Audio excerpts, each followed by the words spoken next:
and Orb of Deception both whiffed. And it will indeed be the Ahri going down instead of the Bard. Optic Waffles getting the benefit of a Lulu ulti. The Wild Growth taking him to safety behind his turret. And now the mid lane turret is under fire. We're live again. We haven't got much of a minion wave to work with. Alright, cool.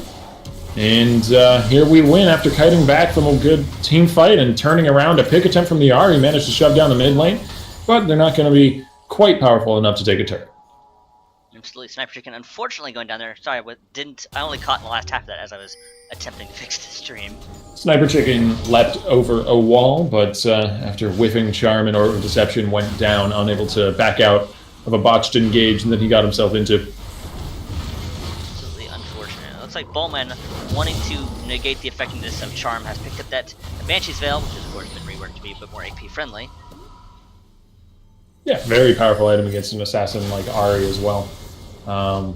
Magic resistance, the bubble, of course, potent against a combo-based character. Sniper Chicken looking to defend the turret, but he doesn't have enough of a team around to actually put his heart into it. So he's going to have to back away, and Thendes probably wins this 1v1 with Nixay, who's at a bit of a power trough at the moment. Does have to burn the heal to get out. I think, yeah, Thendes burned Flash to get in, though, so just a trade of summoners between the top laner and AD carry. King of Uganda over the wall. He's got Bowman coming with him.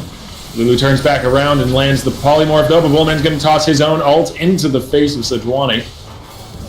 King of Uganda has to flash out of the fight. Optic Waffles looking to lay down the hurt, but he just can't get in range for damage. Not yet. Now turned into a golden statuette as he watches his team melt around him. And Nixay's on a killing spree. Pazu trying to back away, manages to dodge the damage, but not for long. Sniper Chicken keeps the chase going, and this is going to be a clean ace for T7. That was so unfortunate. Uganda only managed to pick up Optic Waffles with his ultimate, but Optic Waffles is a character who can engage at long distances, and this might be a Baron. I mean, on top of the Bard ulti only hitting one, I think the bigger Bard misplay was tunneling 2 or 3 members of his team over the wall into complete darkness. They thought they were diving a solo Caitlyn. It turned out it was the whole enemy team on the other side of that wall. Absolutely. And that's a difficult situation to extricate yourself from.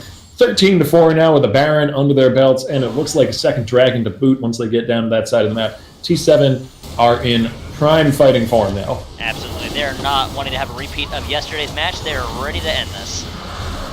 And they'll be moving on to the semis, I believe, if they finish off this match here. And we start at the quarters here. Absolutely. It's a 10k lead at 25 minutes. Not quite as a strong reversal as it was yesterday, obviously, but it's still a very strong lead. What you have to start thinking about if you're T7 is what the enemy team can do to come back into this game.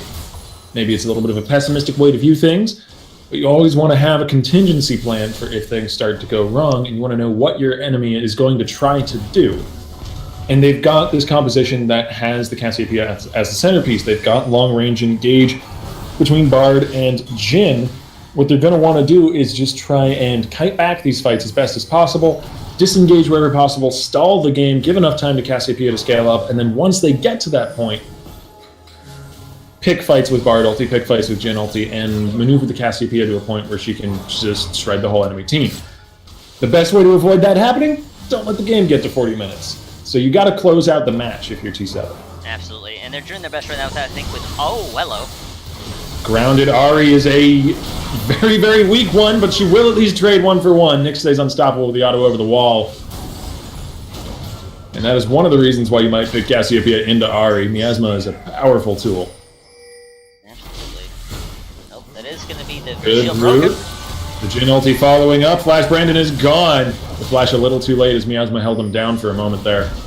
WO3 now trying to back out of the enemy jungle. This is exactly what you don't want as T7. They get the Baron and they give up 2 kills afterwards.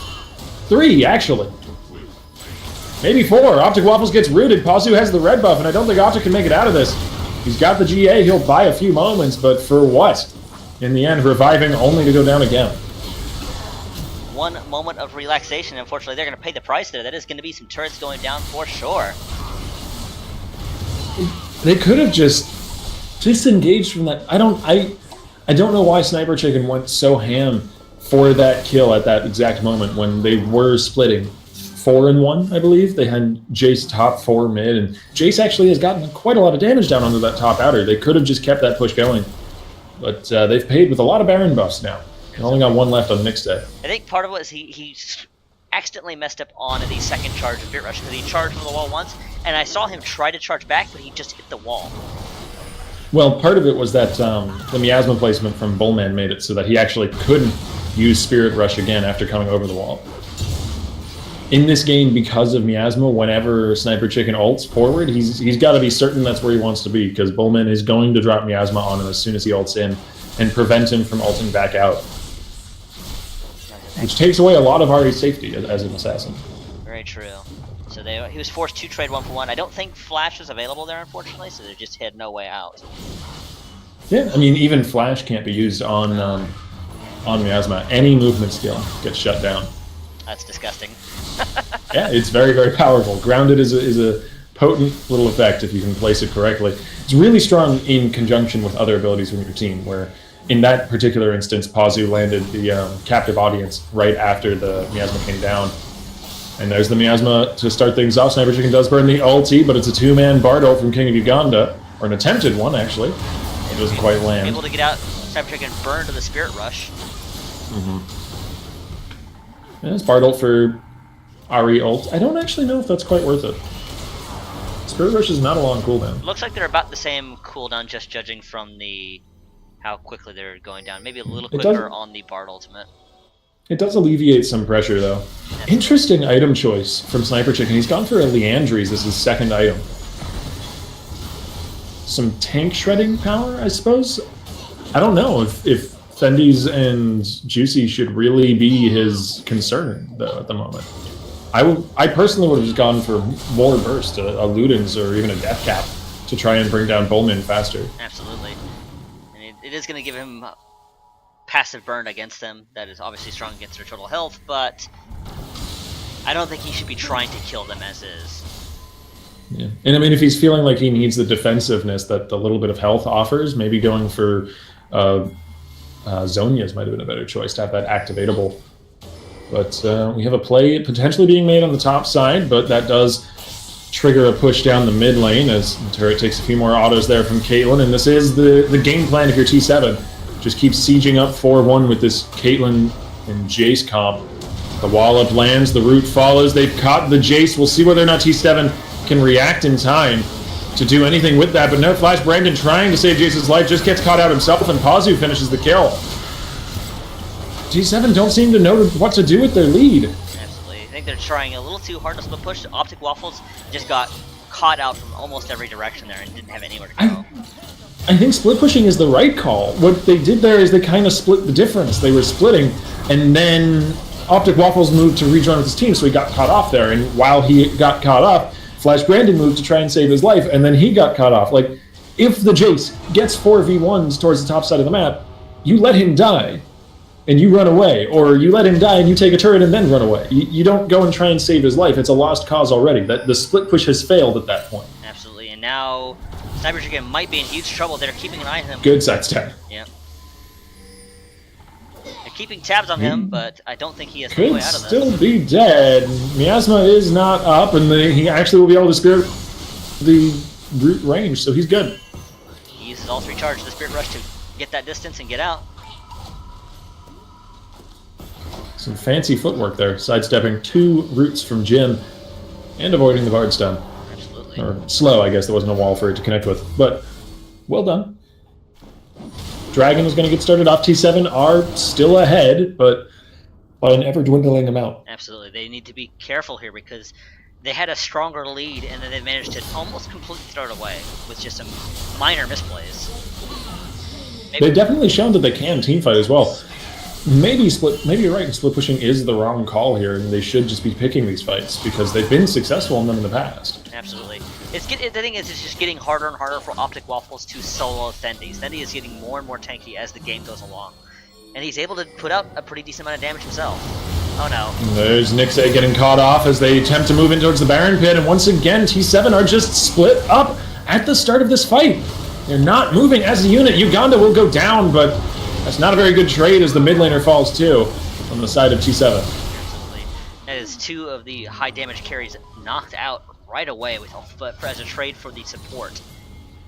And Baron is a real possibility here for Here We Win. As Pazzi just needs to heal up a bit off some of this honey fruit, and they can start it right off. Absolutely. There is a possibility that this could be stolen. W3 is still alive. Yeah, Flash Brandon's gotten vision over the back of the pit. Baron's down to 3,000 health. There's the jungler over the wall. It gets secured by Juicy. WO3 will back out. Oh, Optic Waffles can't really back out too easily, though. The wallop connects, and once again, his GA gets wasted. This is the worst feeling when you build that item. Absolutely, that's just so unfortunate. And with that, Baron will probably see some more turrets go down, I think. T7 just might be panicking a little bit. Misplaying their lead. Yeah, they misplayed in 2 or 3 different ways in their lead, and they played 3 team fights, if I'm counting correctly, split from each other. If you're going to split, then don't take team fights. And admittedly, they didn't walk into them. I'm not saying they just walked up and were like, please kill me, please team fight me. I'm not trying to be that harsh, but they didn't do everything they could to disengage. And in fact, at times, Sniper Chicken was dashing in. And they've got this composition that works so well in fights. They've got Ari and Sejuani and Lulu. They should be fighting, but they were splitting, and then they decided to fight. And generally just an air of confusion around this game, it seems. Absolutely. And with that, the game has swung in favor of Here We Win. They now have a 3k gold lead. At this stage of the game, the gold lead is less significant, obviously, but that's indicative of the fact that Here We Win is definitely not out of this at all, and they're made a fool of Reverie. No. They've been ahead for the last few minutes, I'd argue, at this point. Even before taking that Baron, even when they were 2k gold down, I'd say that they were ahead on the map in terms of playmaking, in terms of catching Jaces out, which they're doing quite a good job of here. I don't think Lulu ult will be enough as Jin drops the curtain. WO3, though, is face tanking, or back tanking. And it looks like they'll actually be able to back out of this one, but now there's a Baron buff minion wave shoving down the mid lane, and they've got to break these turrets. Absolutely. That was very close for Optic Waffles. There are a good few resources burned, but key among them not burned is Cassiopeia and Gnar ulti, so there's still some team fighting potency for Here We Win, which is probably one of the reasons why they're still shoving this up. Absolutely. Sniper Chicken trying to sit off the side, looking for an option to pick here, but they know exactly where it's thanks to Juicy's little ground sight. And all they have to do is just keep laying on the pressure here. Eventually, this turret will go down, even just to that Baron buff cannon minion. Oh, no, never mind. Caitlyn has some range on her. I gotta give props to Nixad. Absolutely. He's actually done pretty well in this mid game coming out of the lane. Was not doing so well in, but it doesn't seem like it's been nearly enough. Pazu chunked to half though, as he gets healed back almost immediately. Sejuani melting away slowly. Thendis will melt away a bit more quickly though. One jungler goes down, the other one leaps in. Juicy going to fall as well. And this is just catastrophe as Bullman was untouched this whole fight. The charm will be cleansed away. And now it's a shove onto a naked inhibitor. Pardon me. So that is a 3 for 2 that goes in favor of Here We Win, and especially with the inhibitor going down. Sniper Chicken not actually getting snared, as you have to do damage to activate Jin's passive, and technically Bard ulti doesn't do any damage. That's so correct. The snare did not land, but the damage did, at the very least. And that's going to be Here We Win backing away after pushing in successfully and claiming an inhibitor with their Baron buff. So they did a significantly better job with that Baron buff than Team 7 did. Yeah, pardon me. It's a comparison you really can't help but make, given how this game has progressed. I mean, Team 7 had such a strong opening game, and it fell apart. Yeah, and it was through uncoordinated play in the mid game and with that Baron buff. And a lack of a vision, I guess, for what the team really wanted to do, a general cohesive idea. But Dragon going to be up in 45 seconds. It is past 35 minutes. This is going to be a Elder Dragon, and there are 3 Ocean Drakes on T7. So even with an inhibitor down, this Dragon could mean quite a lot for them in terms of coming back into this one. Absolutely. But this time Juicy is nearby. He wants to get this Dragon for himself. He won the Smite War last time. Oh boy. The jungler face checking into a Cassiopeia ulti, but W03 is... He's quite durable, and he has the, the adaptive helm, that's it. Yeah, very powerful into Cassiopeia, and King of Uganda is caught out here potentially, but W03 going over the wall might regret that. He goes in with his ulti, the stun landing on Pazu. He backs off to the back of the fight and drops some bullets into that jungler, managing to avoid the charm in the same motion. There's the journey over the wall flash. Brandon goes down. Bullman is unstoppable and once again untouched in this fight. Cassiopeia positioning has been almost flawless. King of Uganda's positioning not quite as flawless. You wanted to be aggressive there, but... The guy plays aggressive Bard to a T. He does not stop going. Until he can no longer go. Attempted steal from Jace, but Smite secures it. Oh, Never Chicken is going to be forced. Maybe unnecessarily to flash, but he is playing it safe. He does not want to get caught out by that Gnar. Yeah, there's a potential of just that. A flash, Gnar ulti into the wall, and good night. Sweet Prince. Sniper Chicken goes to rest. And once again, Guardian Angel goes down. And this time it actually does save the Jace's life. He manages to flash away and keep himself up. There's some covering fire from Juicy.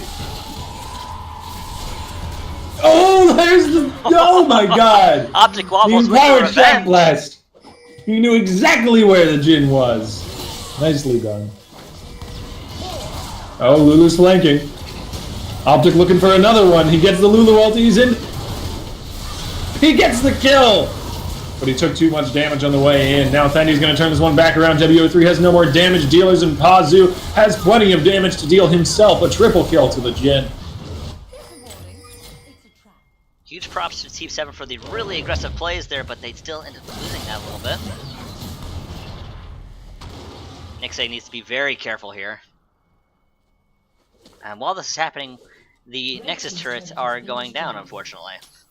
Yeah, that's what super minions will do if you don't pay them any attention.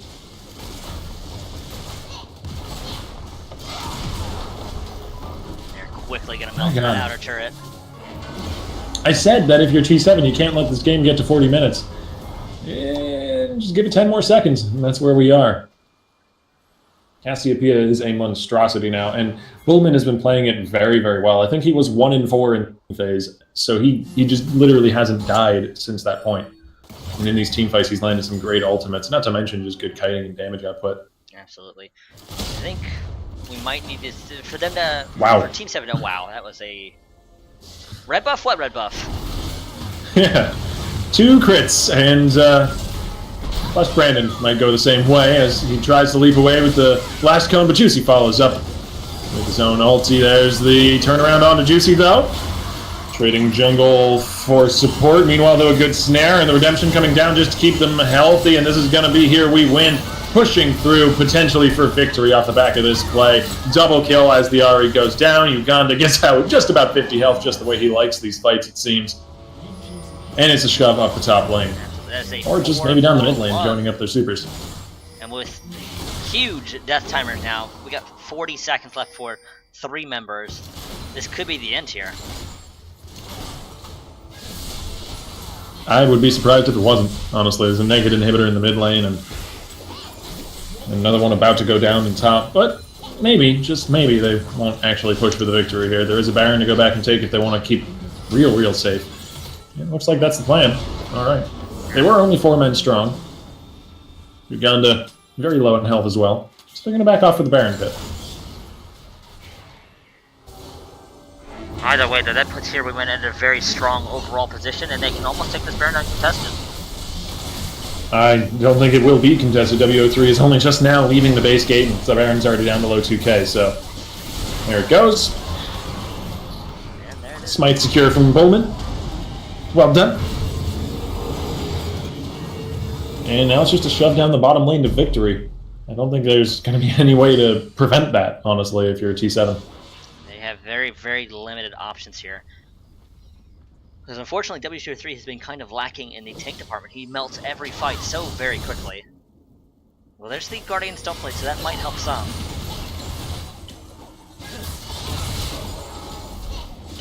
It's going to have to be a miraculous fight. They're going to have to bring down Bullman basically instantly, which between Seraph's Embrace and his Banshee's Veil and Cleanse is going to be almost impossible, honestly.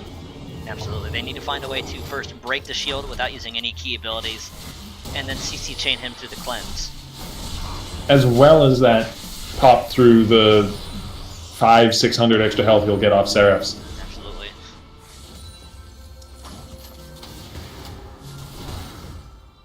Currently the only small mercy is that he doesn't have a Zonia's right now. Absolutely. Well, there are plenty of traps to lock down anyone. Oh, hello. Really aggressive. Yeah, Jin ulti just to lay in some damage to get the pressure on. Turn up the heat while Super Minions shove down mid and top. Oh, good charm onto the Gnar. He actually gets stunned up on top of one of the traps. Chicken brings it down. However, there's a Rek'Sai engaging in. Juicy's going to fall as well. This is about as good a start as they can hope for. Bullman's down below half health too. And there's the crit! Shutdown goes over to the Caitlyn, but so little, so late. The turret has already fallen. They can't contest the third inhibitor going down, and Baron buffed super minions are going to be flooding into their base. One Nexus turret is gone. The other has but a few hundred health left. This is the worst kind of tragedy. A successful team fight as the game ends. Very. Maybe it hasn't ended. Positive goes down. Oh boy. And Uganda looks like Uganda is as well. And there is essentially the ace, but oh, they've lost literally everything. Everything you can lose without losing the game has gone down. Absolutely. So this is a. I think we need a quite literal miracle for Team 7 to make a full recovery here and win the game, unfortunately, but I just don't see it and happening. You gotta, if you're T7, you gotta wonder how you got to this place, because they had such a roaring mid game. They were 3-0 up in turrets, and they haven't gotten a single one since then, despite winning a team fight, clean 5-0 ace, despite getting a Baron off the back of that. Somehow they just got outmaneuvered in those key 4 or 5 minutes of the game, however long the Baron buff was. And then everything else went downhill from there. Absolutely. As downhill as it can go. And with that, we're seeing full items for pretty much every member of Here We Win. So they are ready and raring to go to end this game. It's just going to be a matter of grouping as 5 and shoving down a lane, or they want to be really patient, waiting for the next Elder Dragon or Baron to come up. But that will be a little while away. Absolutely. What Team 7 needs here is they need to make sure that they're doing exactly what they're doing now with their vision, and then try to get a fight started before the minions reach the Nexus. And I think that's basically their only chance, is to win a team fight before it gets inside the base. I mean, they've got to do that like 6 times. Absolutely. Well, maybe not that many times. Death times are pretty long, but they've got to do it maybe 2-3 times before they actually are in a position where they can safely leave their base and go for a push after a one-team fight, because they need inhibitors up, or else they're just going to lose to minions. Which, speaking of, that's what's on the horizon right now. If you look in bottom top, there's Super Minion Enhanced Waves coming down right now. As a team comes down the mid lane, there's Gnar landing the ulti on 2, tosses them both against that little pillar. And Caitlyn is going to pop into the GA right in enemy territory in the middle of 5 members of the enemy team, shut down immediately on revive.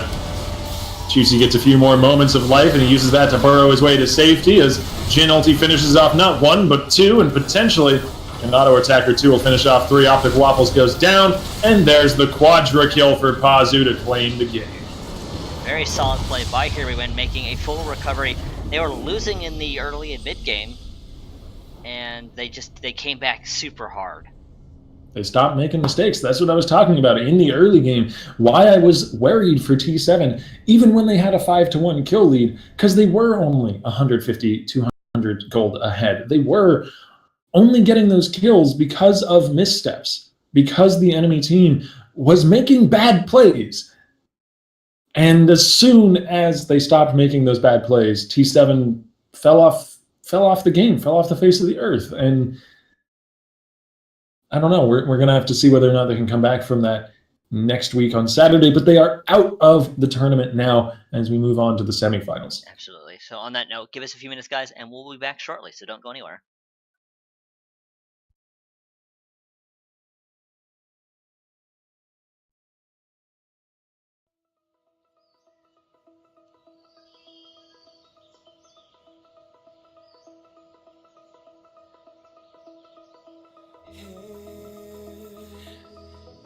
In the wake of dawn, I see you shine.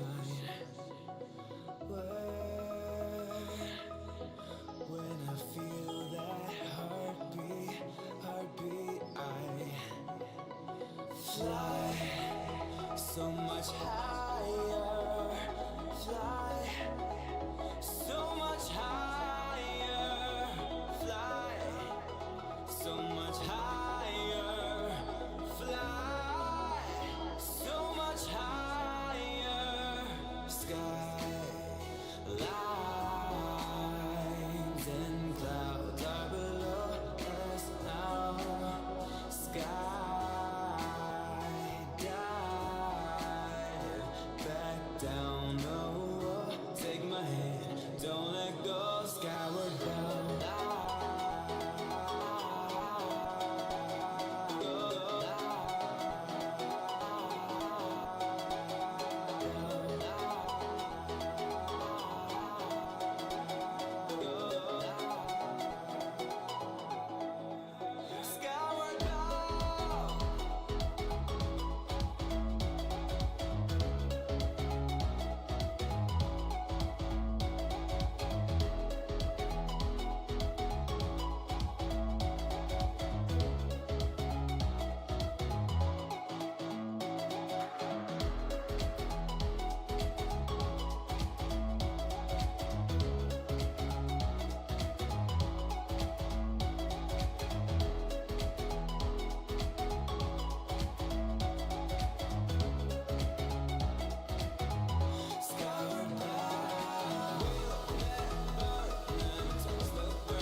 In the wake of dawn, I see you shine. When I feel that heartbeat, I fly so much higher. Fly so much higher. Fly so much higher. Fly so much higher.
And we're back, ready for the semifinals of the Reverie Rift Cup 3. And it's going to be Here We Win. They have, for some reason, a weird name in the bracket. It's Here We Win on the blue side, and For Her Bro on the red side.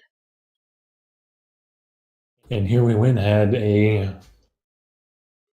An riveting game last game. Interesting. Interesting. Let's go with that. Falling behind pretty severely in the early game, giving up a 5-0 team fight and a Baron, and still managing to come back from that sort of deficit. I think it was like a 6 or 7K gold deficit at that point. So definitely a team to be reckoned with, and maybe contenders for going all the way to the finals. They're only one victory away from it as we get our way through the bands here. Caitlyn taken out of the picture. We actually have never seen Azu play Caitlyn so far, but it's a powerful pick nonetheless, and so banning it out does make some sense, as Rengar may be a targeted ban, as might be Blitzcrank, since those are not really top-tier meta picks at the moment by any means. Absolutely. That does make a lot of sense. I can't imagine that they're not some form of targeted ban. I do believe that, for example, Bao Bao is a Master Rengar player, so that does make sense.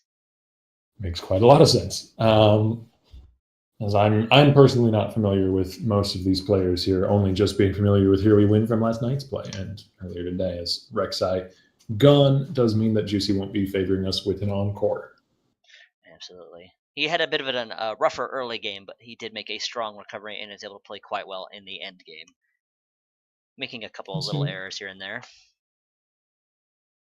I think a Kled is the last ban. All right, so if Bao Bao is the Rengar player that they're focusing that ban against, that means it's 2 top lane bans, and then the Blitzcrank against Super. So a lot of focus towards Bao Bao's champion pool. We might see a top lane pick here because of that. Absolutely, and Juicy is also going to be denied that Zac, so Thendies might pick a top laner to deny another possible pick, and it's going to be the Galio. And most likely that is going top lane, since we've seen Thendies on that twice now in top lane on that Galio. So potent pick for him for sure. I like seeing a mid laner that can engage during the laning phase alongside a Galio. So I'd actually really like to see Bowman on something like the Ahri that he just faced off against, or something along those lines, because that gives Galio a really good point to roam to.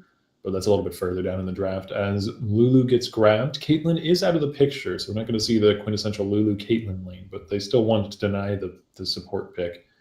I wonder what they're going to grab alongside it. You may have to wait a little further. It is worth noting that also they left Thresh open for King of Uganda. That's very true. That's very true. But Lulu is a great pick into Thresh, actually.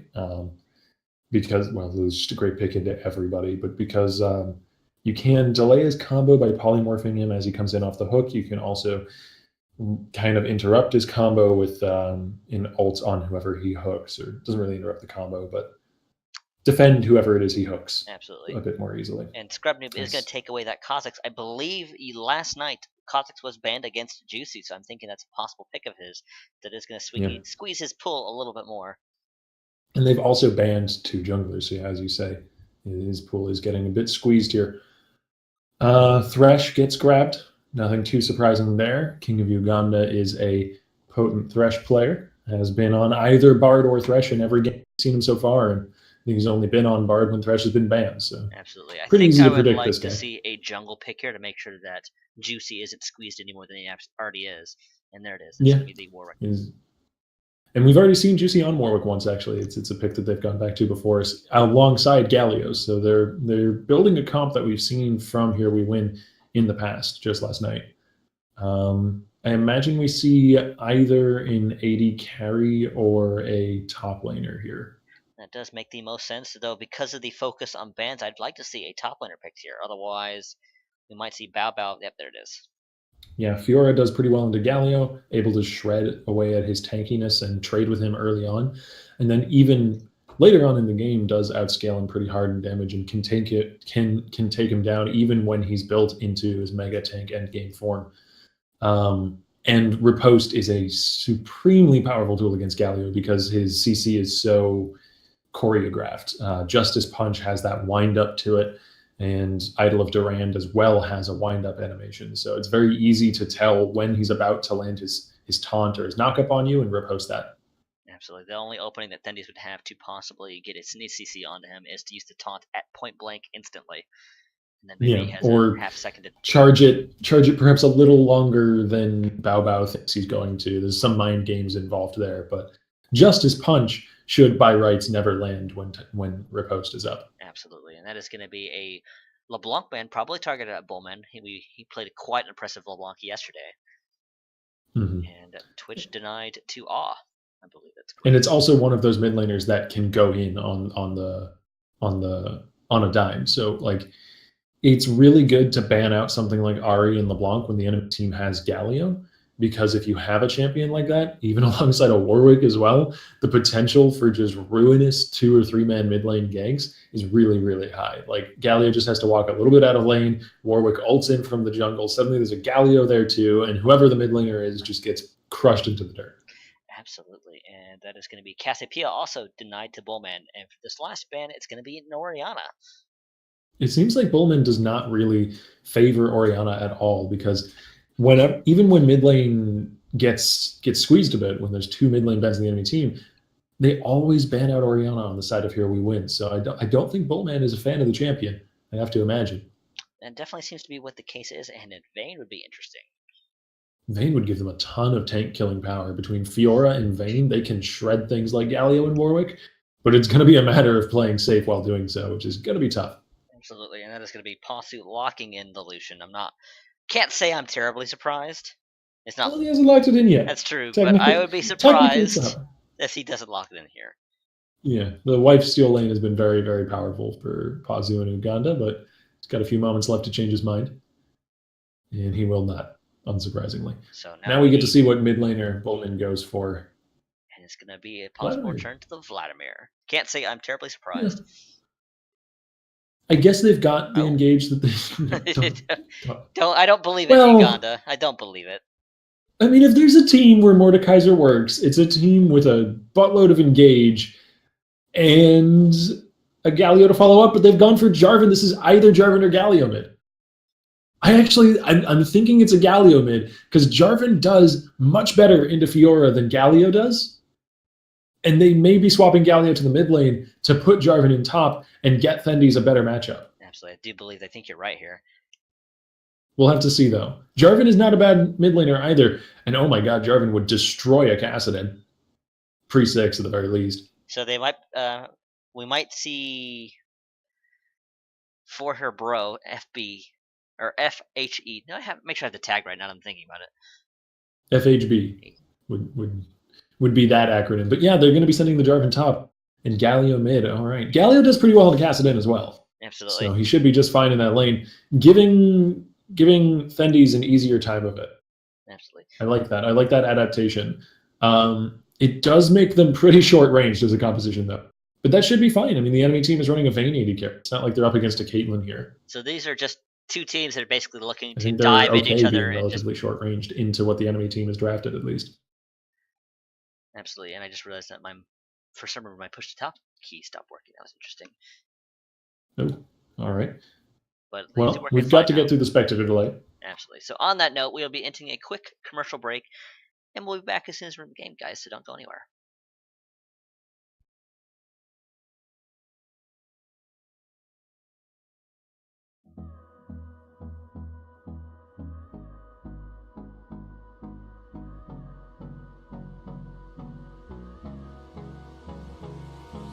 Hold me close till I get up. Time is barely on our side. I don't wanna waste what's left. The storms we chase are leading us, and love is all we'll ever trust. Yeah, no, I don't wanna waste what's left. And on we'll go, through the wastelands, through the highways, till my shadow turns to sun rays. And on we'll go, through the wastelands, through the highways, and on we'll go.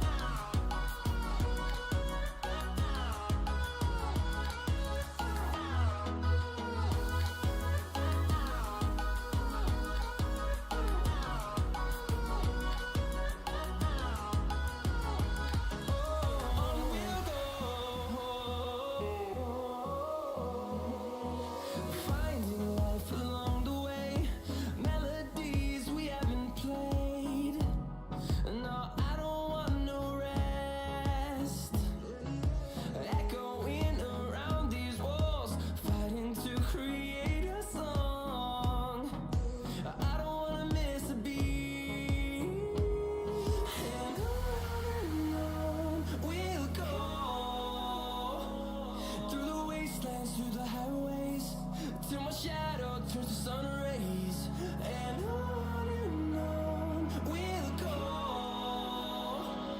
Through the wastelands, through the highways, and on we'll go.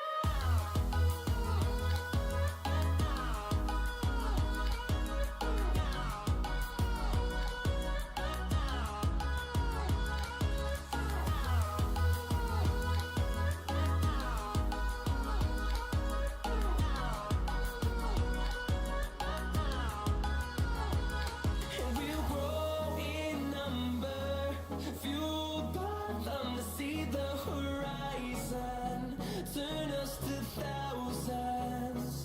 And we'll grow in number, fueled by them to see the horizon, turn us to thousands. And on we'll go. Through the wastelands, through the highways, till my shadow turns to sun rays, and on we'll go. Through the wastelands, through the highways, and on we'll go.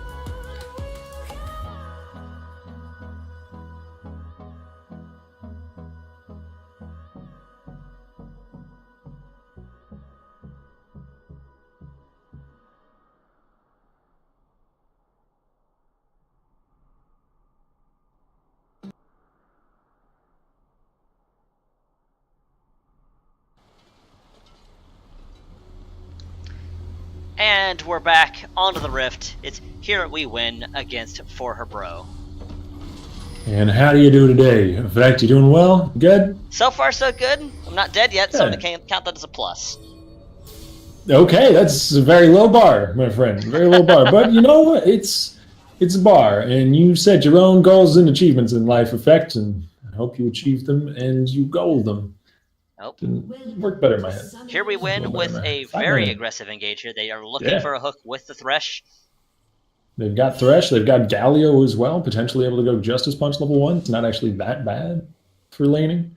And no, Sour they're Patch not gonna Kids be going able for to it. spot it out just in time and get a ward down, back out.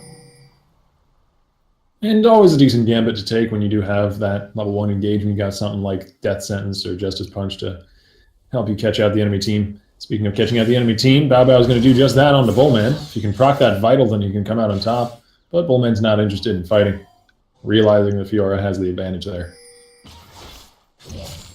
Oh, 1 CS. Going to Juicy. I do believe that is going to give them the lead they need to win. Possibly. Something interesting, though, that you may not know if you've not seen Jungle Warwick in a little while.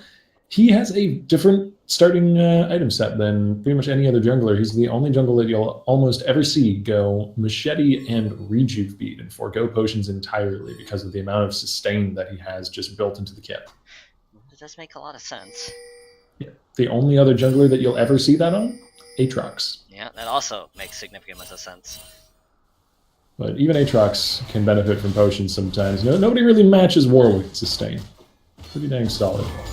Absolutely. So this is going to be a very interesting game where both teams are essentially saying, I want to dive an enemy team and start hitting people a lot.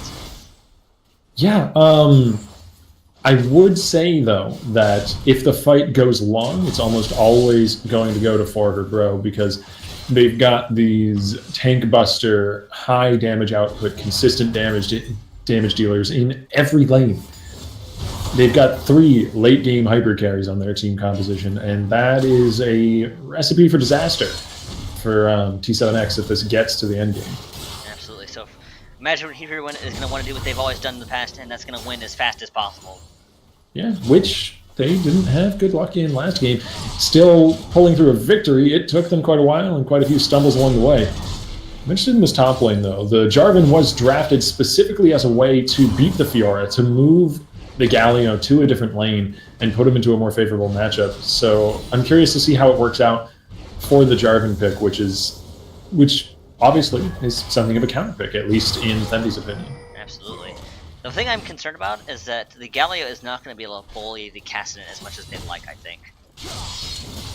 Possibly. I mean, Galio did recently see a round of nerfs, which hit his damage more than anything else. But he's still got good wave clear, which is the first ingredient in bullying Kassadin. Since his wave clear is pretty paltry, you can just keep him shoved under turret.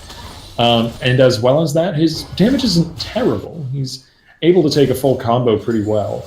And once he gets his own passive magic damage shield to match up against Kassadin's, I think he'll do just fine in these trades. But right now, actually, he is getting pushed back in the wave a bit. A little bit afraid, perhaps, of Scrub Noob, who just now is hitting level 3, around this time could be going for his first gank. Absolutely, but it looks like Scrub Noob wants to do a full clear instead, and return to base. Aggressive play by King of Uganda, but the hook whiffs, and that I want to see on your first aggressive thresh play, especially into a Vayne lane, as Pazu now is going to take Orb Silver Bolt, but the first blood goes to the Lucian over chase from Super and Ah. And here's Warwick on the bottom side, but god dang, that skin throws me off every time it comes on screen. I was about to say Juicy coming in potentially for the cleanup, but backing away. But in the middle of trying to say that, I got interrupted by the maniacal laughter of half man, half hyena abomination. It is a very distracting laugh, that is for sure. But yeah, it doesn't happen to me too often. it looked like Awe and Super should have had that kill, but Well, Uganda got the Ignite down before Aw's heal went off, and so when they turned around on him, the heal wasn't nearly as effective. But Super doesn't have Ignite, unlike Uganda, so yeah. Haste's heal is significantly more effective there. And the exhaust was burned. It's pretty key. The exhaust was burned on Uganda at the start of the fight to try and burst him out. Condemn didn't quite land. They didn't have vision in the bush, so there was an auto attack or two that didn't go down from Awe. There were a few small things that actually contributed to that fight because it was so close. Exhaust being potentially on the wrong target if the fight was going to take that long, though potentially the right target at the start. You can't really predict that sort of thing. Attempted taunt from Bullman. And that plus the Ignite cutting the heal in half, like you mentioned, there was just a lot of factors at play. But Juicy's waiting in the bush. There's the flay backwards. Flash away from Awe. He did still have that available. As Piercing Light comes down and Pazu gets the kill. The hook now onto the Lulu Super. With his flash still up, we'll see whether or not he has to burn it. It looks like he'll be okay. He's going to shield himself to prevent any of that extra damage, but that is unfortunate for Awe. Gets right back in the lane and is immediately murdered. Yeah, very heads-up lane gank from Juicy. Also, I like that he's focused on the bottom lane. He's been down there twice now. Keeping this Vayne down and keeping her out of the game, because Kassadin's going to be pushed back up the lane. You're never going to get a gank there. Maybe you can make something happen top lane against the Fiora, but Thundy seems to be doing all right. So that leaves you with a bottom lane Vayne that you want to shut down in the early game. Absolutely. Thundy's also taking the Grasp the Undying, so it's going to mitigate the effectiveness of Fiora's damage. Yeah, to some degree. At least that Thundy's isn't going to fall too far behind because he has that innate disdain and the extra trading damage. Yeah, and he's always going to be an option for ganks later on, once, say, Juicy's level 6 spike happens. But while there's a summonerless Vayne coming back to lane and face-checking into a bush, why not be there to take advantage of that? Absolutely. He's just like free food. Yeah, and Warwick is always hungry. Oh, Bowman, you missed a CS. It was on camera, we caught it. Everybody saw. Got a dock points for that, unfortunately. Sorry, Bullman. Well, Bao Bao was trying to be a little bit stealthy there in the bush, but he gave up in the covert ops. I think Bullman, Bao Bao might be being cautious here because he is being poked out a little bit by those Qs. They can just wait and catch the farm under the turret, sustain up as a Fiora does. But meanwhile, Super and Scrub Noob are going to start off on the Dragon, and this is an easy take for a Kha'Zix, especially with a bit of health. He could probably do this solo. But with that health, he's going to make sure he stays relatively healthy, and they're easily going to take this with no contest. And this is a good answer back to the early lead that they just lost through some misplays on the bottom side. There's a taunt from Bowman. He's a bit of damage on the Sour Patch, but I would actually say Sour Patch Kids has done a great job of surviving this lane. He's only 3 CS back, and he's playing Kassadin, so that's a victory right there. Absolutely. He's just going to want to get the items he wants and continue to scale and be the threat that he can be in that late game. Yeah, I actually really like his early itemization choice.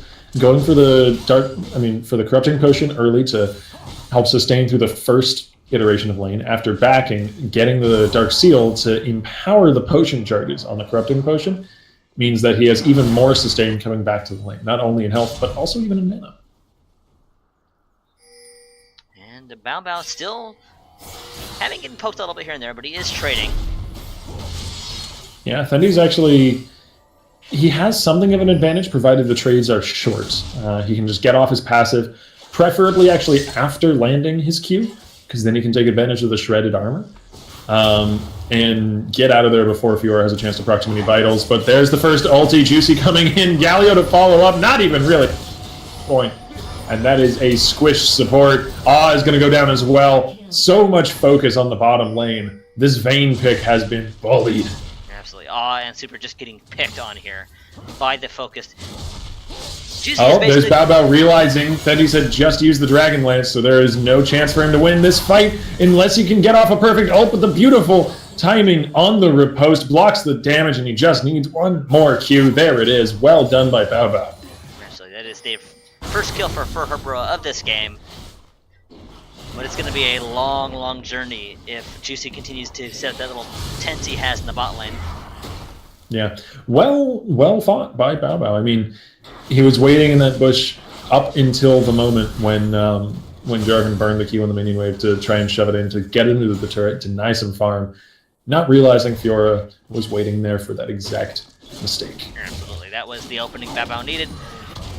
Well, this time Stendies is going to be able to have the TMF for wave pushing, so he won't need to use his Q to push the wave unless he's absolutely sure that Bao Bao isn't there. Now what I want to see is a rescue mission for the bottom lane. I want to see Bao Bao teleporting down there, making use of this gold. Maybe see a Kassadin roam now that he's past level 6. They've got 2 teleports and a Kassadin. They can rescue this lane. Sometimes, if a lane gets really far behind, if they're 0-4 collectively and the enemy has already finished off a Blade of the Ruined King, sometimes you give up on that lane. You let them just farm it out quietly and you don't try and save it. But now, with the turret down, with Lucian potentially shoving up, if he ever leaves the top lane, where he's now stationed himself, they could try and rescue this Vayne.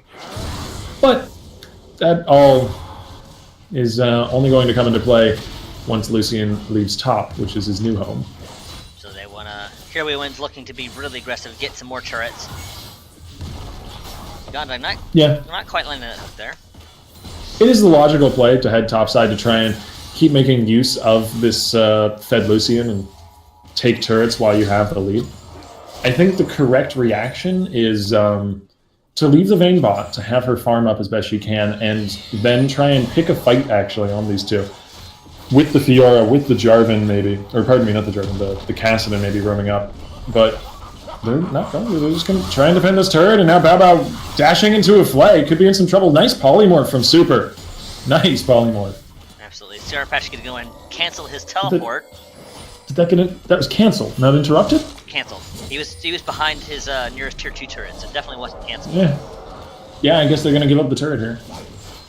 It was cancelled, it wasn't interrupted though. Yeah, English is hard. They're not getting anything back for this. They stole away a few camps in the bottom side of the jungle, that is it. Absolutely.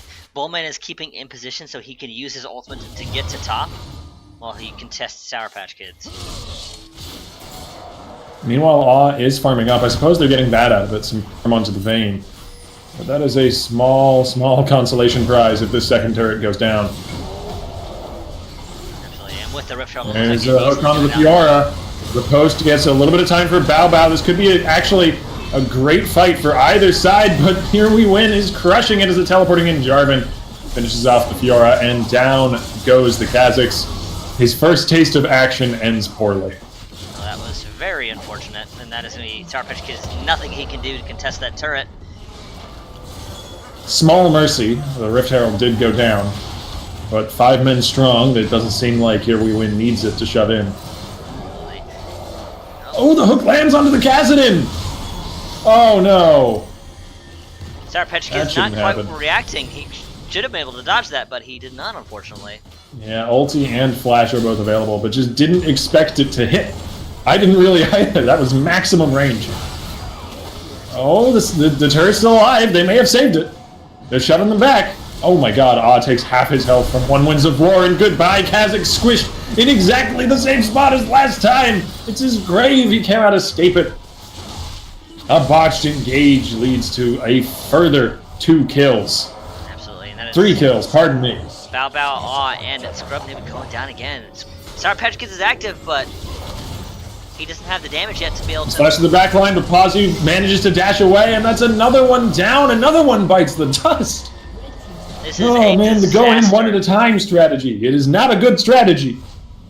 If there's anything that Here We Win is lacking, it's certainly not crowd control. They would change so much CC that anyone who dives in just doesn't have the opportunity. If it's one person at a time, they need everyone there.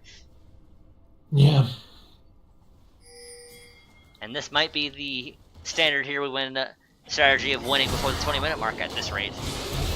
And I think the most unfortunate story of this game so far has been that of Scrub Noob, who's been out-jungled and out-ganked in the early game by a Warwick, which is not really something that you experience too often on Kazakhs. And as well as that, his first taste of action was that series of botched fights in the top side, and both times he jumped in and immediately died. First time, Juicy caught him with an ultimate, and the second time he was just chain CC'd and died. Yeah, his contribution so far to the game has not been particularly impressive, and not even entirely through his own faults, but Sour Patch Kids could be in some trouble here. There's the ulti suppression, comes down, followed up by the taunt, followed up by the knockup, and there's that CC we're talking about. Boom, man! It's the kill off of the back of it. Scrub Noob now looking for some action that maybe goes in his favor. It's a shutdown to the Kazakhs. If there's anything that the Kazakhs can do, it's certainly burst down squishy targets who are by themselves, and poor Posse was on the the Fiora. Justice Punch to follow up, but Bao Bao is happily jumping to the back of this fight, but maybe he should have been a little bit more reserved with his mobility. Juicy gets out with barely any health. Aw has to flash out of a pit. And a mid lane turret will fall. Flash over the wall from Uganda, but the hook whiffs. Flag and Drag doesn't, though. And Thendy's arrives for a kill. Teleporting Kazakhs means the second turret in mid lane will be spared, but it's already been pretty costly. Absolutely. And while this is all happening, Juicy is happily farming that dragon by himself. Oh, but here comes Scrub Noob. Scrub Noob has arrived, though. Juicy's kind of trapped in here. He doesn't have any way over the wall. There it is. Scrub Noob gets the shutdown. And manages to secure the dragon. That's actually Scrub Noob's second dragon of the game, so Kazakhs now has contributed the most to the game and to his team in this match. He has a couple kills, he has both dragons, so that's something, but it's still a huge deficit at the 15-minute mark. Yeah, it's not going to be able to hold back the flood. Actually, Aw still hasn't finished Blade of the Ring King, whereas Pasu has Phantom Dancer and Blade of the Ring King. It's like he's trying to plug up a dam with tissue paper. It's not really going to work. You would need a lot of tissue paper, and I just don't think there's enough tissue paper in the world to plug this dam. Yeah, I don't think it's about the amount. I don't think it's about the amount, really, of tissue paper. I think it's about the substance and the quality of it in the first place. And somewhere in there, there's a clever analogy. I'm not going to be the... Well, Sour Patch Kids has finished his first item. He has the Roa, but this may be one of those cases of too little too late. Oh, man. Early game, the Kassadin ulti is not actually that short of a cooldown, and in the space of it, Pazu claims Sour Patch's life. Pasu is just a huge monster. It's a miracle that he's even died the one time. Yeah, he's got 2 items completed, a full Phantom Dancer up over his opposite number in the form of Aw, who only has Blade of the Rune King. And I said at the start of this that for her bro, if they get to the late game, they've got a composition that can carry them. They've got to get there. Scrub Noob is looking to keep his own personal victories rolling. Absolutely.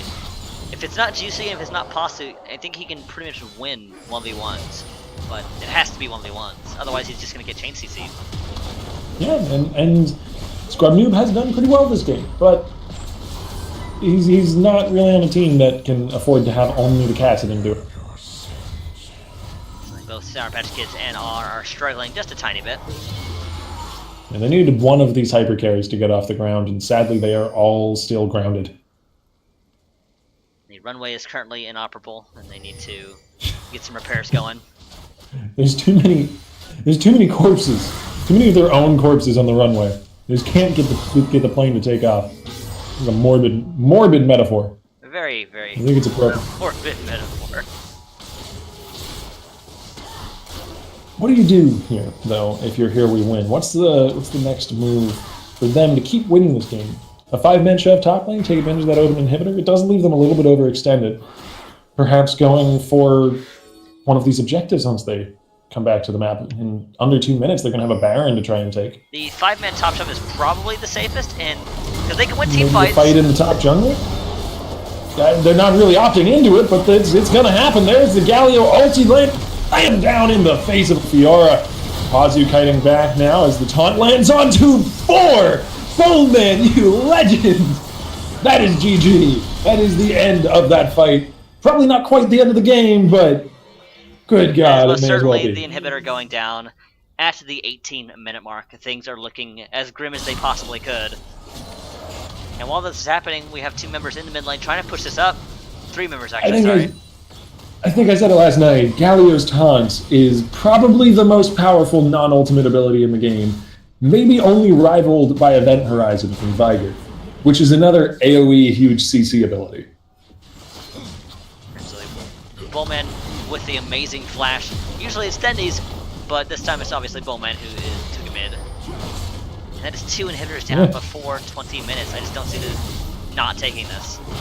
I mean, I doubt they even have the wave clear to deal with supers. Their composition, while very powerful in terms of damage and single target damage, in fact, is not really set up to clear 2 super minion waves at 19.5 minutes into the game. They just don't have the capability to do that, and that's a face check into a bush, into a hook, into a flag, and a drag. Thundies is on a killing spree. Sour Patch gets limited something there, but I don't think he realized how close Dendy's was. Though there are wards in that general direction, so I don't know. An 0-6 Kassadin, that was picked as the counter pick, mind you, as the last pick of the draft into Bowman. And while admittedly he actually did pretty well in the lane, it's just been disaster after disaster as these team fights and skirmishes have broken out. Absolutely, things are just continue to get out of hand. Bowman has a Magi's. We might just see a possible Baron next for Here We Win, though if they win another team fight, they might be able to just end, because the death timers are right around 30 seconds-ish. Yeah. There's no reason not to go for the Baron, though, because either the enemy team doesn't respond, you get a Baron, or the enemy team responds and you absolutely ruin them because you're, what, 12k gold ahead? There's no right answer. And then it looks like they're going to take this uncontested. There's nothing that anyone can do on the side of For Her Bro. Scrublord might be able to try, but it looks like he's trying to hold off this minion wave at the top. Yeah, I mean, look at they're floundering for control of their own Nexus turrets at this point, as super minions are just way too much of a problem for them to deal with their composition that is focused almost entirely on dealing massive single target damage between Fiora, Kassadin, and Vayne. They've got almost no way to deal with multiple super minions in multiple lanes. It looks like they're going to go ahead and rotate to the bot side. Thundies is already there with that Baron buff, pushing this wave up. And they're going to force a fight. They may not even need to do that. They can just push in onto these turrets and take them down slowly. If a fight comes their way, I'm sure they'd be happy to take it, but there's a flash forward from King of Lugan to the follower Jarvan, and bye-bye to the Vayne. Suppression brings down the Fiora as well. It's a double kill to Galio. A few more stacks. He's at 20. Let's give him a few more. 22 for good measure. And it's a shove in onto the Nexus. Yep. Okay. Lucian stepped a little too close. Little too close. Galio wants some more stacks. Bowman down to half health from one tick of the base laser. But one way or another, that is going to be GG. And a trip to the finals for Here We Win. So Here We Win, back in full form, not wanting a repeat of that first game where they looked like they were about to lose, but they made a full recovery, obviously. And with that, we'll be moving on to the finals. Give us just a few minutes to get there, folks, as we get the teams ready and together into the lot. We'll be right back. Don't go anywhere.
And we're back, ready for the finals between Last Hope and Here We Win. And these are two of the more prominent teams here at Reverie. We've seen both of these teams and players on both of these teams absolutely stomp games on both sides. And Especially with Here We Win kind of being something of a dark horse, only appearing yesterday and already in the finals. And getting there in pretty Spectacular fashion. raring form. Yeah, spectacular fashion is a good way to put it. Only one game that's gone more than 25 minutes. And that one game being one where they came back from an 8K gold deficit. It's actually, at one point, it was at a 10K gold deficit, so that's even more remarkable. Because usually when we see 10K gold at 25 minutes, it's like, this game is probably over. But no, they were and it wasn't quite yet. Yeah, they're like, no, we're not going to end here. Fendi's will have his Jarvan band away from him, and Thresh will be lost to King of Uganda this game, as Galio, Zach, and Camille are the answers against Cavelli.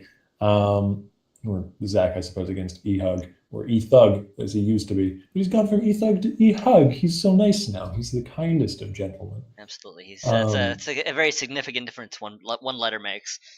Yeah, it's true. Like, there was a demon in a video game I used to play called the Pit Fiend, and a friend of mine accidentally called him the Pit Friend, and I looked at him very differently from then on. One letter can make a world of difference. Absolutely, that is hilarious. Rek'Sai will be the answering pick to Kha'Zix, so some real focus on junglers early on here, and we'll see what the next few picks are going to be. I imagine supports will get a lot of priority here as well, as there's the Bard for Uganda, and there's some very aggressive support players on both teams. Painless and Uganda are both highly volatile players, and Bard is what I thought would be contested here because Thresh is already out of the picture. Absolutely, so it does make a lot of sense. So we might see a support pick answering, or we might see maybe a marksman to take it away from Posse, possibly. We'll have to see what they do here. We got about a couple seconds left. Yeah, there's still a few priority picks on the table. Ashe isn't actually what I was expecting if they did go for a marksman. I was thinking like along the lines of Caitlyn maybe, but we haven't seen a lot of successful Caitlyns yet tonight. So I actually kind of like the change over to Ashe instead, even though we haven't seen Last Hope playing. Just generally, Caitlyn hasn't been doing very well against Here We Win. They seem to have how to lane against Caitlyn down pretty well. Absolutely. So going for the Ashe is a nice change. And Blitzcrank. Ooh, Blitzcrank into Bard. Actually a really solid pick into him if you can land those hooks. Could be quite dangerous. I'm very curious to see what they pick here. I'm predicting the Lucian just so that they have it. Though they might pick something if they feel like their top laner is being cornered, because the Galio... Lucian is solid into both Ashe and Blitzcrank, so it makes a lot of sense. It's Pazu's preferred champion. It's the only champ we've seen him on, and it does well into the enemy duo lane, so absolutely pretty logical to go for that. Very curious to see if we'll see more top lane bans here, because that's Jarvan, Gnar, and Galio out of the picture. It's true, and Fiora now as well. And neither side having picked a top laner means that any top laners banned out is going to squeeze both sides in terms of the draft. And Cavelli is certainly a laner you wouldn't be remiss banning against, as we've already seen 3 top lane bans from Here We Win.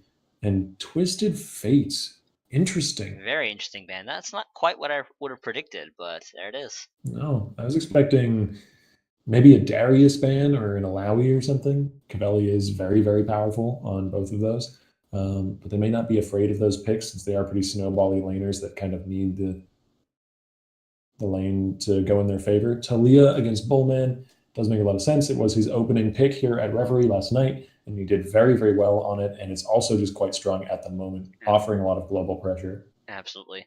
Now, to answer that, we might see Postu lock into Cassiopeia for Bullman.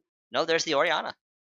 Which has been banned out by Here We Win like 70% of their drafts. So to see Bullman on this Orianna is actually really curious. I didn't actually think that maybe he enjoyed playing this proficient on it, but we'll see exactly how well he plays this pick. Certainly slots into pretty much any team composition, so it's not a bad pick to blind pick. Absolutely. And that is most likely gonna be a top lane Gragas and a mid lane Cinder. There it is. Yeah, definitely top lane Gragas as Cinder gets locked in. And we'll see what the final pick is. It's going to be a top laner here going into Gragas and Shen. Okay, this won't be a very interesting top lane then. I'm ready to be bored. No, I'm ready. we might I'm see ready. some action. I'm ready for the camera to be seeing them hit each other a lot, but not much else happening. Is that a Kha'Zix lane? No. Okay, they were just trading around. I was really hoping for a moment we'd see the Kha'Zix lane, the Gragas jungle, but Kha'Zix does not do well in the lane anymore. It's been a long, long time. Last time I remember Kha'Zix doing well in lane is when his ultimate, when upgraded, gave a huge damage reduction. Yeah, that, or even before that, when his upgraded W was able to clear a whole wave with one cast. He was a disgusting mid laner at that point. But either way, we have the drafts complete. We've got a blitzcrank to watch this game. We've got an exciting match on our hand between two titans of Reverie. One of them a relatively new titan. And we'll be able to get into it in just a few minutes. Absolutely. So we'll be right back, folks. We got a quick commercial break for you guys, and then we'll be ready to go. So don't go anywhere.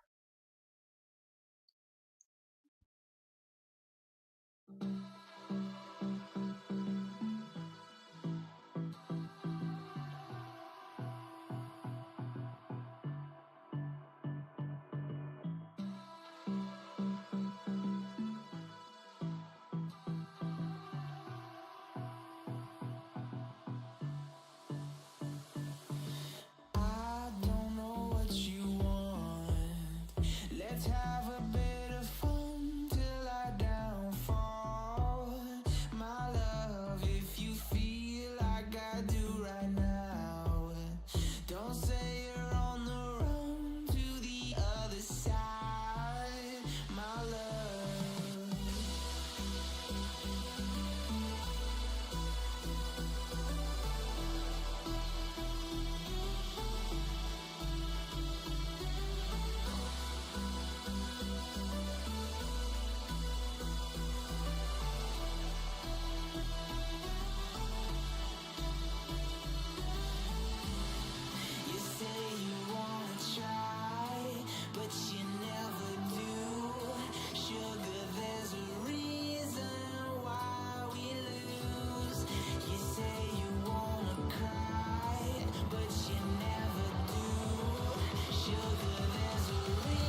and welcome to the finals. The first match of the finals, a best of 3 between Here We Win on the red side and Last Hope on the blue side.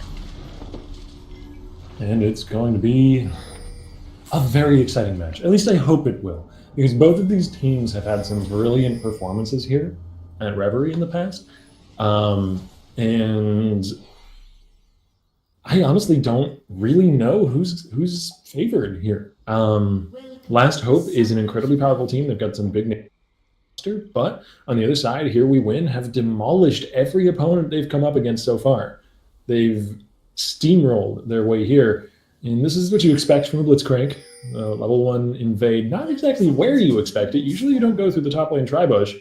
We'll see whether or not Painless can make the hook land. He might want to flash for it. He gets it! Did not flash away, and he's going to go down. No, maybe not. No, he got back to this turret. Okay, he's good. He took the Shadow Dash to get even more distance there, so it's unfortunate that he has a rather poor level 1 skill, but it is against Gragas, so he's probably not too concerned.